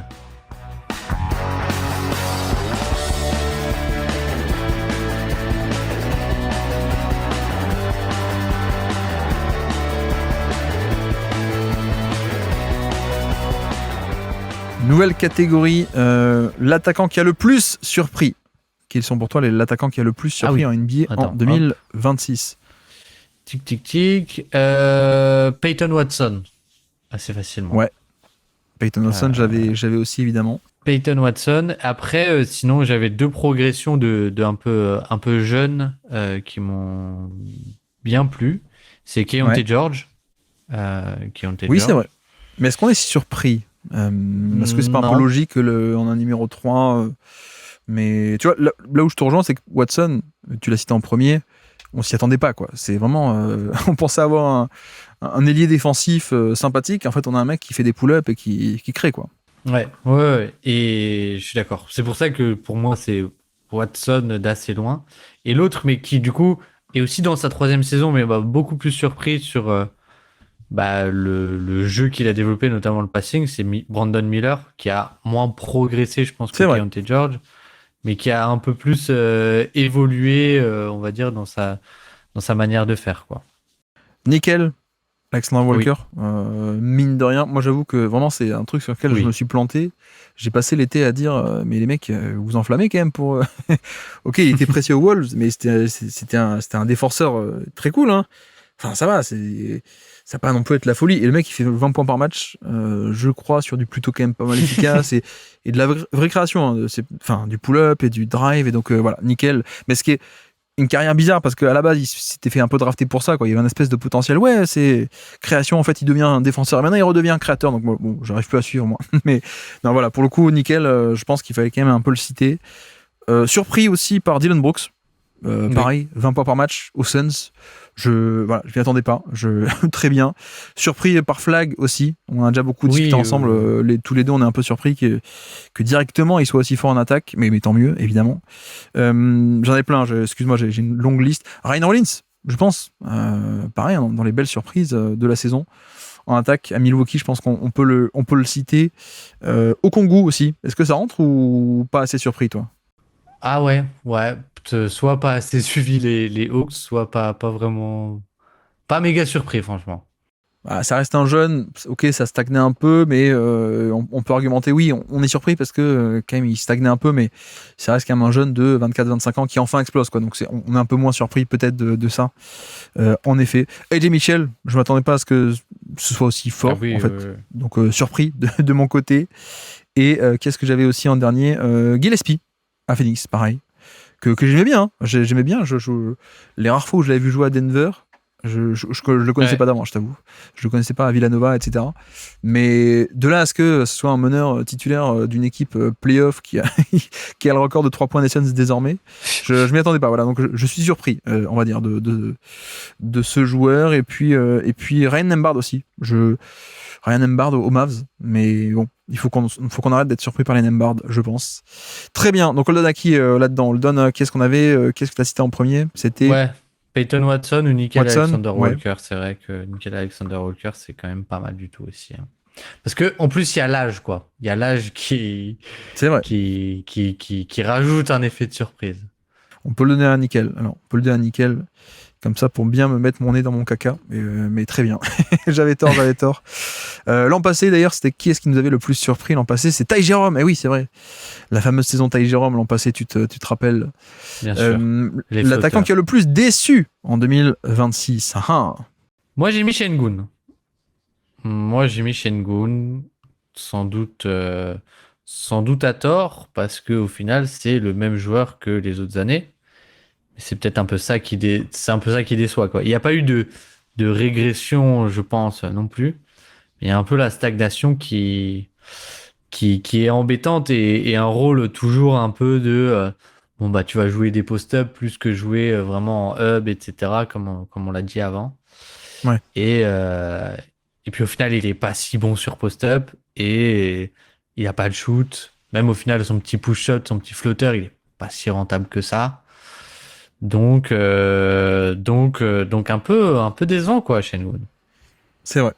Après, je pourrais un peu nuancer en disant c'est peut-être pas totalement de sa faute en termes d'utilisation. Donc ça se trouve le même joueur qui stagne en termes de skills individuels, de création.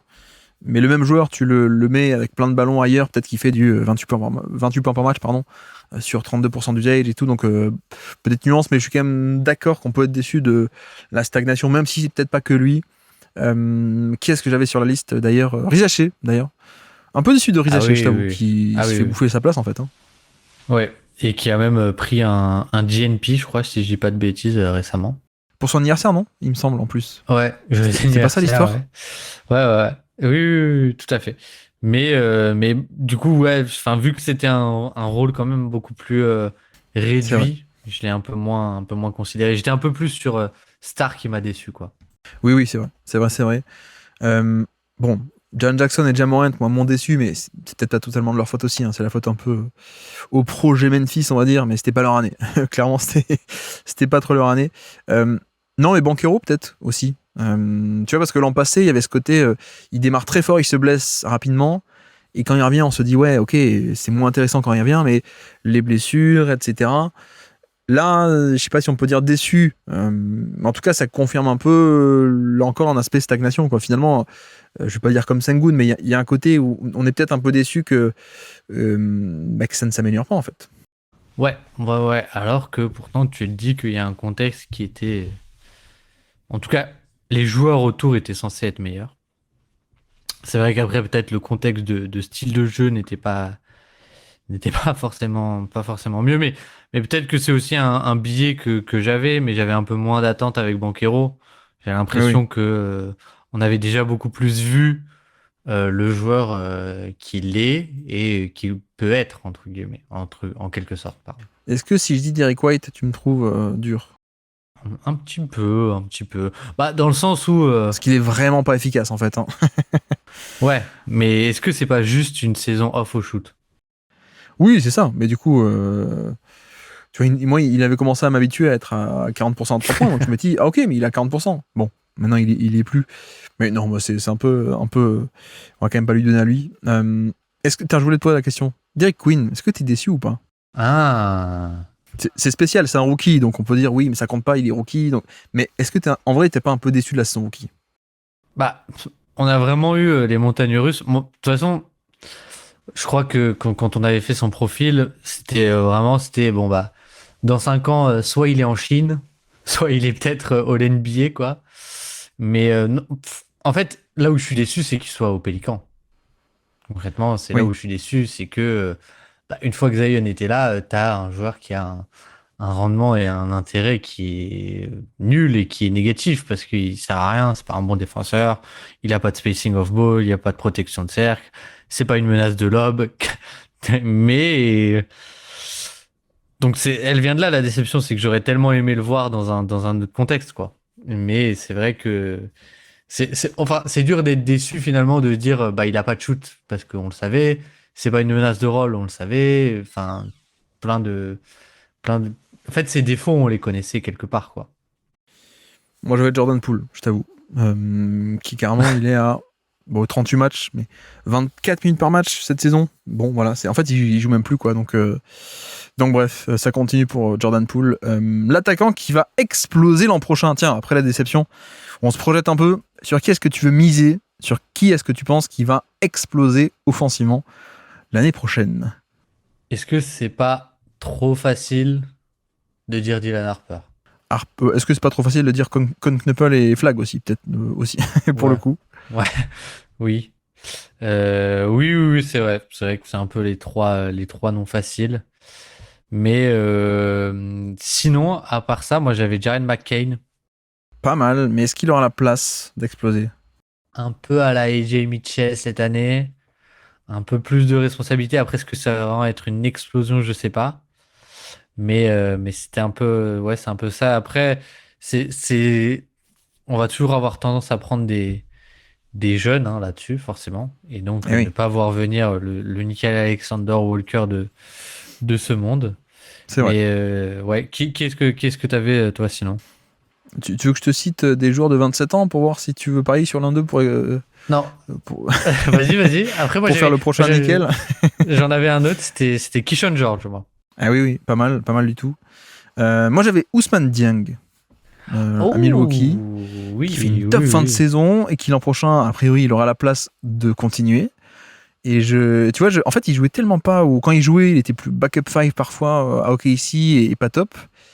Et là, avec des ballons, on se dit, ah oui, en fait, je comprends pourquoi il a été drafté loterie, en fait, tu vois.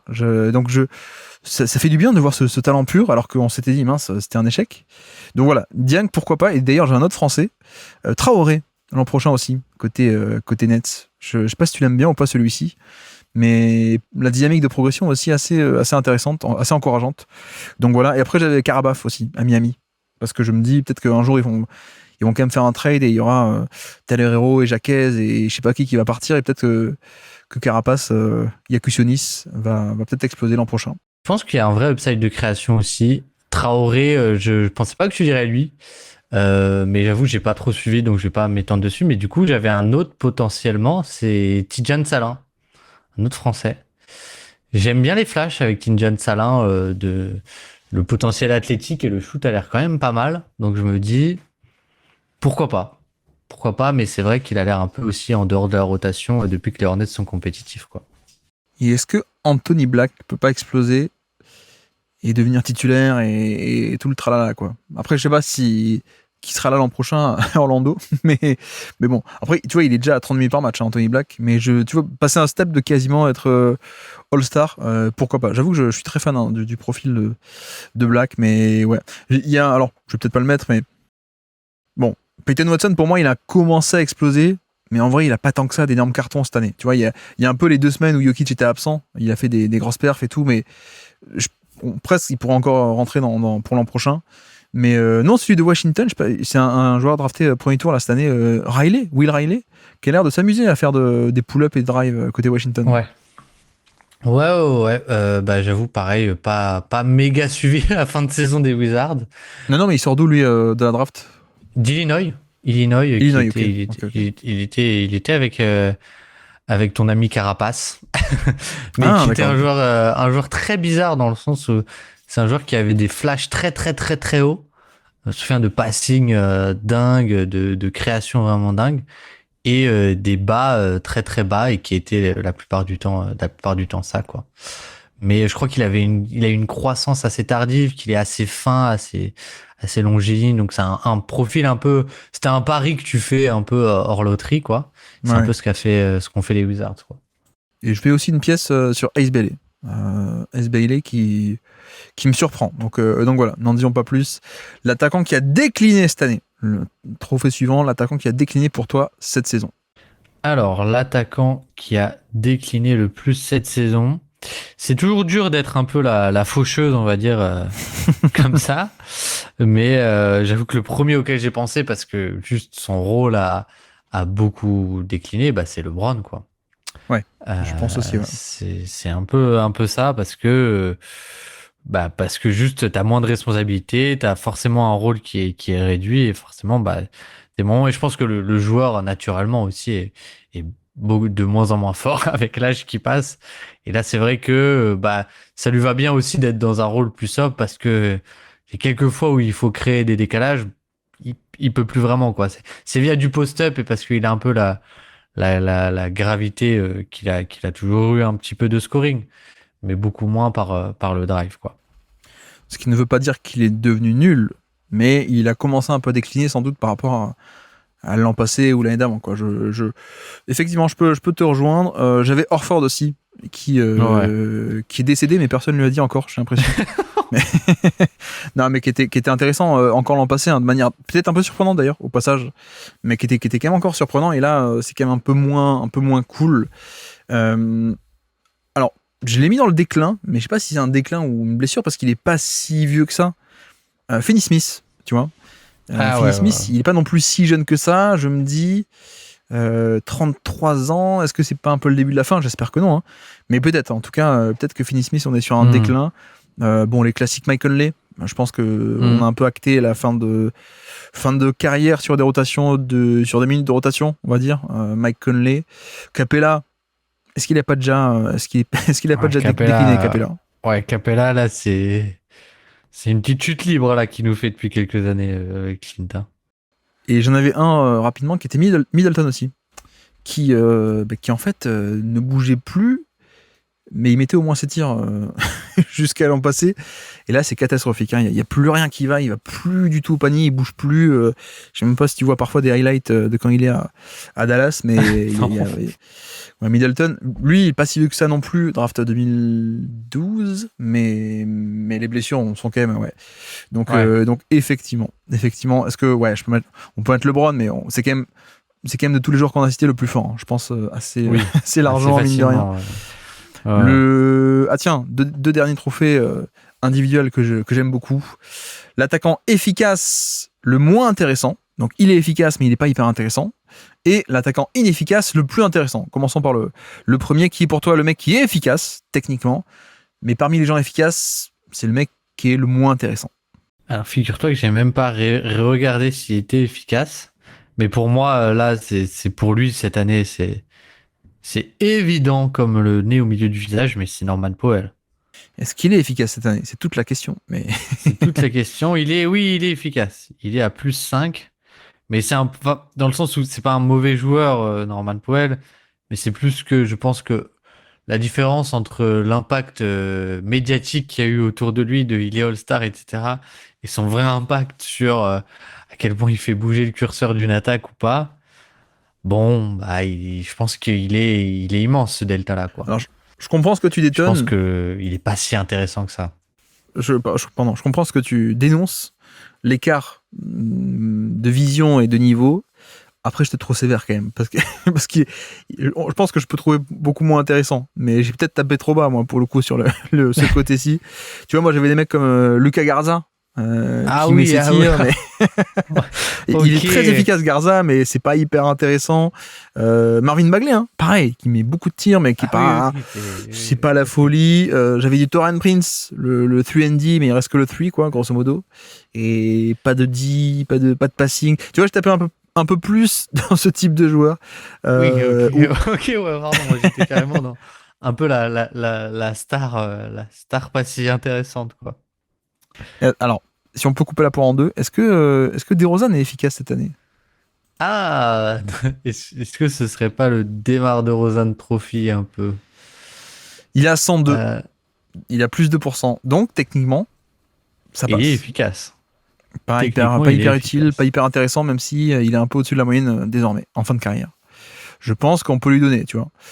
Mais après, cela dit, on pourrait le donner à n'importe quel King. Je pense que tu prends Zach LaVine. Est-ce que Zach LaVine, c'est pas la version peut-être encore pire que de Norman Powell, tu vois? Ouais. En un sens. Mais bon. Oui. Encore plus. Bref. Ouais. Et de l'autre côté, alors, l'attaquant inefficace, mais qui est quand même très intéressant. Bah, du coup, dans les stars, t'as tout ce qui est Cunningham, forcément. LaMelo Ball, qui pour le coup est vraiment pas efficace. Alors, je t'avoue que Cade, pour moi, était à peu près au niveau moyen de NBA. J'ai même pas pensé... on est à peu près au niveau moyen. Mais effectivement, moi, j'avais plutôt pensé à LaMelo Ball. Je savais que tu me le citerais. Ouais, il est à moins 8. Donc c'est quand même sacrément inefficace. Qu'est-ce qu'on fait de Castle? On le considère comme inefficace ou comme ça va? Lui aussi, il est autour de la moyenne, non? Un peu comme Cade, il me semble. Oui, oui. On peut, ça dépend. Est-ce qu'on veut dire inefficace au sens littéral de ah non, t'es en dessous de la moyenne, on te prend. Mais, mais si c'est le cas, oui, on prend Castle et on prend Cade, évidemment. Mais Oui, non, mais pour moi, la définition du trophée, voilà, c'était plus un joueur qui a vraiment un déficit d'efficacité, quoi. Parmi les relativement ou très inefficaces, bon, Jamal Shed, il faut quand même que je le cite, hein, pour le coup, mais, Oui. mais voilà. Non, je pense que Tarison, qui est pas efficace cette année, mais qui reste quand même très très utile, évidemment, par sa défense notamment. Et pareil pour Adams. Hein. Je pense que Steven Adams, c'est peut-être le.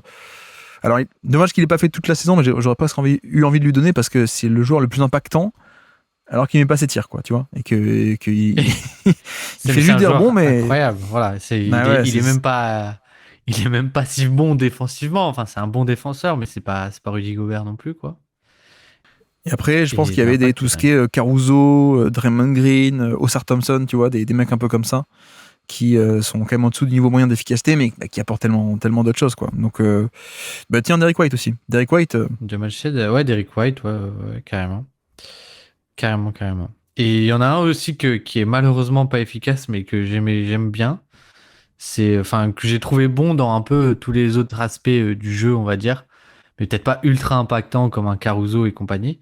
C'est Walter Clayton, surtout qui était au Jazz avant, qui était vraiment pas mal. Mais je crois il erre un peu à Memphis. Mais c'est un des mystères de la draft les plus grands, c'est qu'on a un gars qui était à 40% en carrière NCAA avec du pull-up, du tir en mouvement, etc. Et qui prenait des tirs à 2-3 mètres derrière la ligne et qui est à 30% en NBA, quoi. Et Ouais, alors là, je m'inquiète pas parce que c'est sûr, 244 tentatives, donc on a encore petit échantillon. Et surtout que je vois qu'il y a un 90% dans ses francs. Oui. Ça rassure un peu quand même. J'avoue, ça me rassure. Mais à la fac, il était très bon en shoot alors, c'est ça? Ah, mais c'était un monstre. C'était un monstre au shoot, je crois qu'il était était quasiment à 40% en carrière NCAA. 88% dans ses francs à la fac aussi, tu vois. Donc, non, ça, je panique pas encore. Mais ok. Est-ce qu'il est pas trop bon pour jouer à Memphis actuellement d'ailleurs, Clayton? En vrai de vrai, on blague, mais tout de même. Mais ok, alors on le donne à la Melo Ball alors? On fait ça comme ça? Ouais, franchement, j'ai du mal à pas lui donner tellement. Après, Derrick White. Ouais, et j'en avais un autre aussi. Peut-être duel. VJ Combe. Il est pas efficace. C'est vrai. Oui, c'est pas mal. Tiens, qu'est-ce qu'on avait désigné l'an passé? Tiens, j'avais pas donné de. J'avais pas noté qu'est-ce qu'on avait nommé sur l'attaquant inefficace le plus intéressant et l'inverse aussi. J'ai pas mis en lumière dans mon tableur. Bref, nouveau trophée, dernière salve de trophées, c'est collectif cette fois-ci. La meilleure attaque parmi les équipes nulles. Et moi, il faut que je te dise d'entrée de jeu, j'en ai pas trouvé. Ouais, du coup, c'est un peu par défaut le Jazz, j'ai envie de dire quand même. Mais je trouve qu'on a une sacrée année de tanking quand même cette année, quoi. Ça, et de l'autre côté, j'ai l'impression qu'on n'a jamais eu une corrélation aussi forte entre les bonnes équipes et les bonnes attaques. Vraiment, tu regardes en termes de net rating, parmi les 15 premiers, qui a une mauvaise attaque ou une attaque en dessous de la moyenne? Mais il n'y en a pas en fait. Donc vraiment, j'en ai pas trouvé cette année. Et bon, le Jazz a une attaque qui statistiquement est pas bonne, mais on peut leur donner dans le sens où on sait que voilà, hors tanking, c'est peut-être parmi les équipes nulles celle qui a les meilleurs schémas, qui développe le plus. En plus, il y a eu un mois de novembre-décembre là où ils ont tapé des grosses écuries en jouant bien en attaque et tout. Donc ouais, on peut le donner à Utah, mais tu vois parmi les 15 ou 14 meilleures grosses équipes de NBA, j'en vois pas des. Enfin l'inverse, parmi les pires équipes de NBA, je vois pas des bonnes attaques quoi. Ouais. Mais bon. Et de l'autre côté alors, parmi les bonnes équipes, qui est la pire attaque pour toi? Du coup, je crois que je viens de confondre. J'ai dit l'inverse, non? À l'instant. Je sais pas, mais j'ai compris ce que tu voulais dire en tout cas. Ok, merci. Ton idée.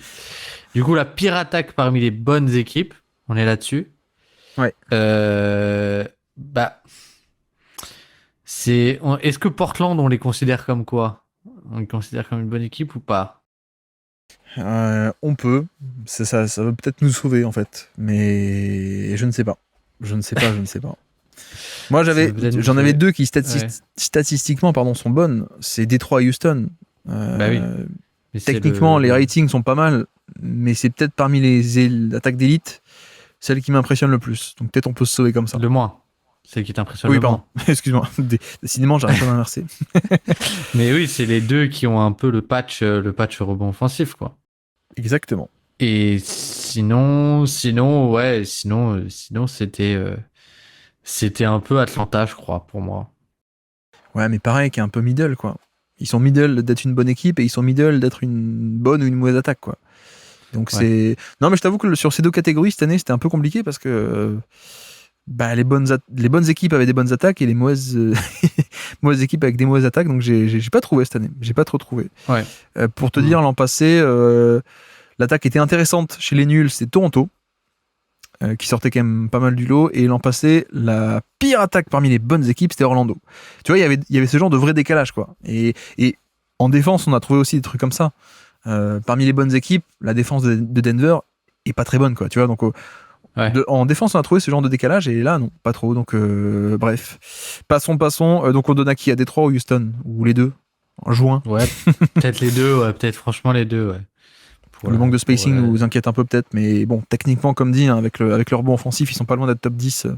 Attaque les deux en termes de chiffres. Attaque sous-performante de l'année. Quelle attaque t'a déçu cette année? Là encore, j'ai quelques candidats, mais c'est aussi beaucoup lié aux blessures de certaines stars, quoi. Ouais, j'avais... forcément, ils étaient premiers et de loin les Cavs l'an dernier, quand même. C'est vrai. Donc, un peu déçu. Après, ils sont encore top 10, non? Top 5, top 10, il me semble. Ouais, ils sont 7e. Ils sont remontés à la 7e place. Ça va. Non, mais après, c'est des équipes comme Memphis ou les Sixers, c'est un peu décevant, mais c'est beaucoup Warriors de blessures aussi, quand même. Évidemment. Oui, Warriors, évidemment. Dallas, mais bon, Dallas, c'est tout le projet qui a pété carrément. Donc, ok. Le seul que j'avais, c'est vrai que Cleveland, c'est pas mal, mais comme dit, ils se sont rattrapés sur la fin, Cleveland. Non, c'était Orlando, moi, la déception. Tu me diras, il y a Wagner aussi qui a été absent. Donc ouais. Mais Orlando, vraiment, il y avait ce côté, tu sais, le trade de Desmond Bane, on s'imaginait une attaque qui pouvait plus carburer, on l'a pas trop eu, quoi. Mais bon. Et de l'autre côté, plus facile peut-être, quelle est l'attaque qu'on n'attendait pas et qui a surperformé cette année? Franchement, je sais pas, en fait, il y en a plein qui me surprennent énormément, hein, pour le coup. Mais je crois que ce qui me surprend le plus, c'est que si tu me dis qu'à la fin de saison, la deuxième meilleure attaque de NBA, c'est Boston. Ouais.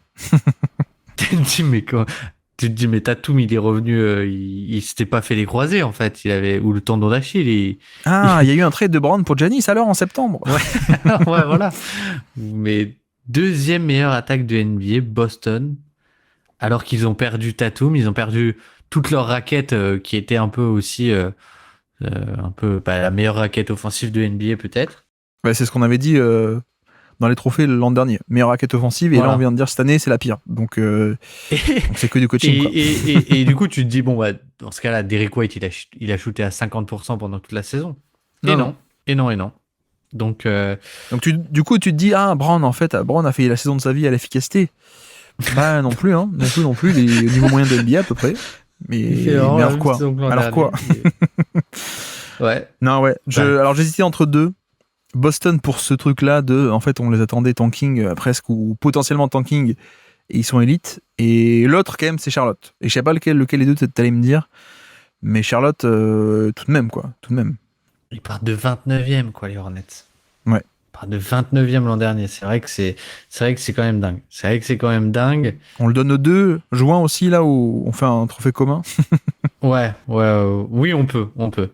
Mais en un sens, tu vois, genre, si tu regardes juste les effectifs qui ont joué cette saison, je crois que je suis moins surpris si Charlotte avait été une meilleure attaque que Boston. Et au final, c'est Boston la meilleure attaque.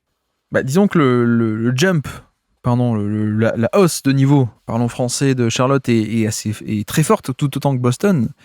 Enfin, c'est beaucoup. Mais Charlotte, en un sens, il s'améliore en recrutant un des meilleurs rookies d'efficacité qu'on n'ait jamais eu, un shooter de fou, et avec des jeunes qui progressent dans un projet de jeunes.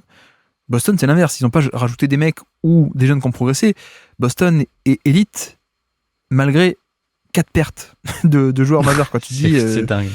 C'est fou, quoi. C'est fou. L'attaque la plus variée, la plus polyvalente, qui peut attaquer de plein de manières différentes. Qui est-ce que tu as ? Denver, évidemment. J'avais Denver aussi. J'avais un peu les Spurs aussi, tu vois. Okay. Les Spurs, il y a pas mal de configurations entre les pick and roll avec Castle, entre Wemby périmètre, Wemby tête de raquette, entre les pick and roll entre Petit de Fox, les pick and roll de driving kick de Harper. Il y a quand même pas mal de manières d'initier un peu l'attaque. Donc j'avais les Spurs aussi dans la liste. Et j'avais aussi un peu les Wolves qui ont aussi plusieurs manières d'attaquer, parce que des moteurs assez différents entre Randle et Edwards. Et puis peut-être un peu les Cavs aussi. Maintenant qu'il y a un jeu de cut, d'animation, il y a un jeu de pick and roll, il y a un jeu d'attaque de mismatch avec Harden désormais. Donc j'aimais bien aussi cet aspect-là. Mais alors qu'on fait Denver. Ouais, moi j'ai quand même l'impression que c'est Denver juste parce que Jokic peut à lui seul, enfin pas à lui seul, mais tu peux l'utiliser de tellement de manières différentes, quoi. Tu peux un peu t'adapter post-up, pick and roll inversé. Déjà juste cette phrase, quoi, c'est assez dingue, quoi. Pick and roll classique avec Jamal Murray, attaquer le rebond offensif avec des line-up un peu plus grandes, etc., quoi. Et l'attaque, au contraire, la plus frontale, la plus monotâche, celle qui a surtout un plan A, plus que plan A, plan B, plan C, plan B. Dur de ne pas dire Houston quand même là. C'est pas mal. Dur de ne pas dire Houston parce que je trouve que même on a bien vu que quand le plan A s'effondre un peu parce que Steven Adams est plus là, Tarrison se blesse un peu, etc. Ça dégringole un peu, quoi, cette attaque. Et tu le vois aussi surtout dans les fins de match où quand leur plan A de Kevin Durant est pris à 2, il y a plus de plan B, quoi. J'avais Boston, en un sens, qui est aussi très axé ciblage de mismatch et rebond offensif. Mais peut-être que le retour de Tatum va amener des pick and roll en plus, tu vois, et des petits aspects comme ça un peu bonus. Mais non, mais tu vois, tu parles de Houston, à quel point Détroit, ça ressemble pas aussi. Tu vois, Houston, c'est on cible un mismatch, un contre un post-up ou en isolation, plus rebond offensif. Détroit, c'est pick and roll et rebond offensif, mais au final, tu vois, il n'y a pas non plus 14 000 manières d'initier l'attaque, je trouve, à Détroit. Oui, et tu peux même dire qu'à Détroit, t'as moins de moteurs offensifs. Là où Houston, potentiellement, t'as un peu de post-up, t'as un peu KD, t'as un peu peut-être qu'il y aura 10 minutes de Rich Shepard et de pick and roll. Et c'est vrai que Détroit, c'est Cade et c'est tout, quoi.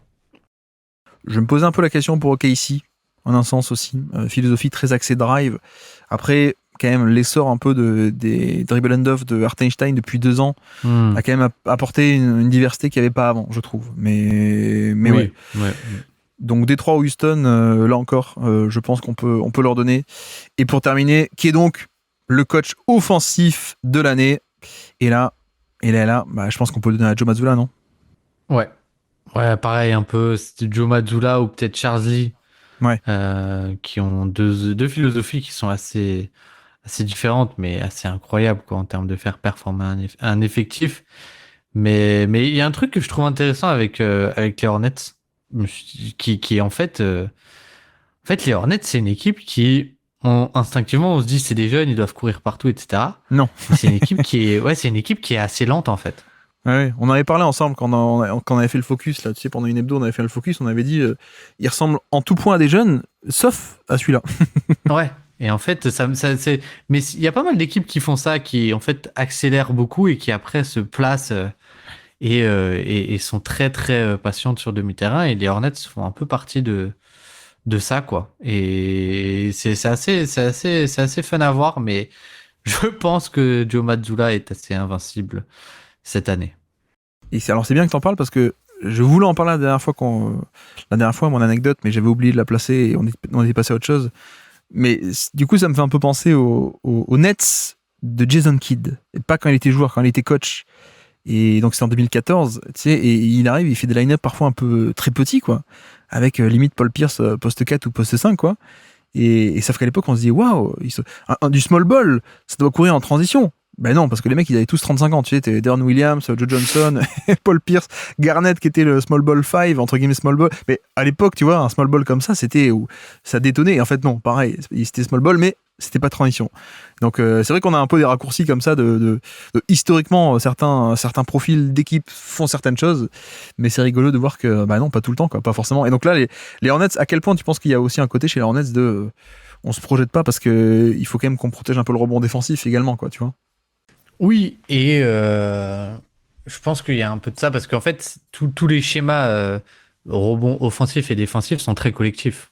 Tu vois, même le rebond offensif, ils aiment bien l'attaquer avec Bridges, même la Melo Ball, même Knuppel, tout le monde y va, quoi. Donc, je pense qu'il y a aussi cet aspect où même, du coup, si on n'a pas une première opportunité claire, bah finalement, on va attendre pour soit trouver un meilleur tir. Et si on prend un tir, bah comme ça, on peut l'attaquer aussi collectivement en attaque, quoi. Bon, Denver, première attaque de NBA. On n'a pas cité Adalman. Bon, pardon Adalman, hein, c'est juste qu'il y a eu Jokic. Hein, donc, est-ce que c'est pas un peu facile de faire ce score ? Je ne sais pas. Non, pour être un peu provoque, New York est troisième attaque de NBA. Qu'est-ce qu'on fait de cette information, Baptiste ? Toi qui...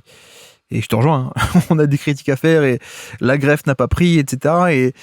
Ils sont troisième attaque de NBA, quoi. Je ne sais pas quoi penser de ces Knicks 2026. C'est quand même qu'ils coachent assez bien, hein, Mike Brown, non ? Ils sont quand même troisième. Mais, en fait, je trouve que tu as une équipe qui est, en vrai, tu vois, même si on sort de l'attaque, a un meilleur net rating que l'an dernier, a une meilleure attaque, a une meilleure défense. Donc, tu te dis qu'ils sont meilleurs. Mais en un sens, je trouve que c'est aussi... En fait, ce qui est assez inquiétant, je trouve, c'est que cette attaque a connu peut-être des grosses lacunes aussi face à des... En fait, j'ai trop de performances face à des bonnes équipes où l'attaque s'est effondrée aussi. Ouais, mais je te rejoins quand j'ai pas cette impression de... Ils sont meilleurs que depuis 2-3 ans, quoi. Donc, et en fait, je me demande à quel point la saison 2026 va pas être retenue. Tu sais, en termes de stats, je parle toujours de attention 2021. Tout le monde mettait ses tirs parce que les salles étaient vides. Et donc, toutes les stats sont un peu à nuancer. À quel point on va pas retenir un peu 2026 comme attention, c'est l'année où il y avait 15 équipes qui tankaient et que bah du coup quand t'es une bonne équipe et que tu gagnes des matchs, c'est plus facile, tu vois, de gonfler un peu ton net rating parce que quand tu enchaînes du Washington, du Pelicans, du Utah, j'exagère un peu mais pas tant que ça. Enfin, OKC a fait un début de saison soi-disant record en affrontant que des mecs comme ça. Atlanta vient de sortir d'une série avec quasiment 15 victoires de suite, que des équipes comme ça, tu vois, à quel point est-ce qu'il faut le prendre un peu au pied de la lettre ? Ce côté, tu vois, tu me dis, ils ont un meilleur net rating que l'an dernier. Ouais, mais ajusté pour inflation, peut-être que l'an dernier, ils étaient à 5. Cette année, ils sont à 6, mais ajusté pour inflation, peut-être qu'il est à 3, le vrai, quoi, cette année.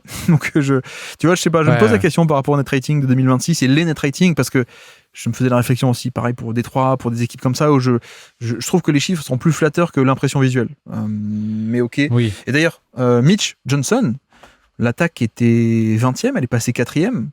Est-ce qu'il fait des trucs bien quand même, non ? Sans doute, San Antonio, peut-être on peut le citer aussi, au moins comme ça. Mais ok. Citer. Mais donc Joe Mazzulla, on est d'accord, qui donc je crois a eu le coach défensif et coach offensif.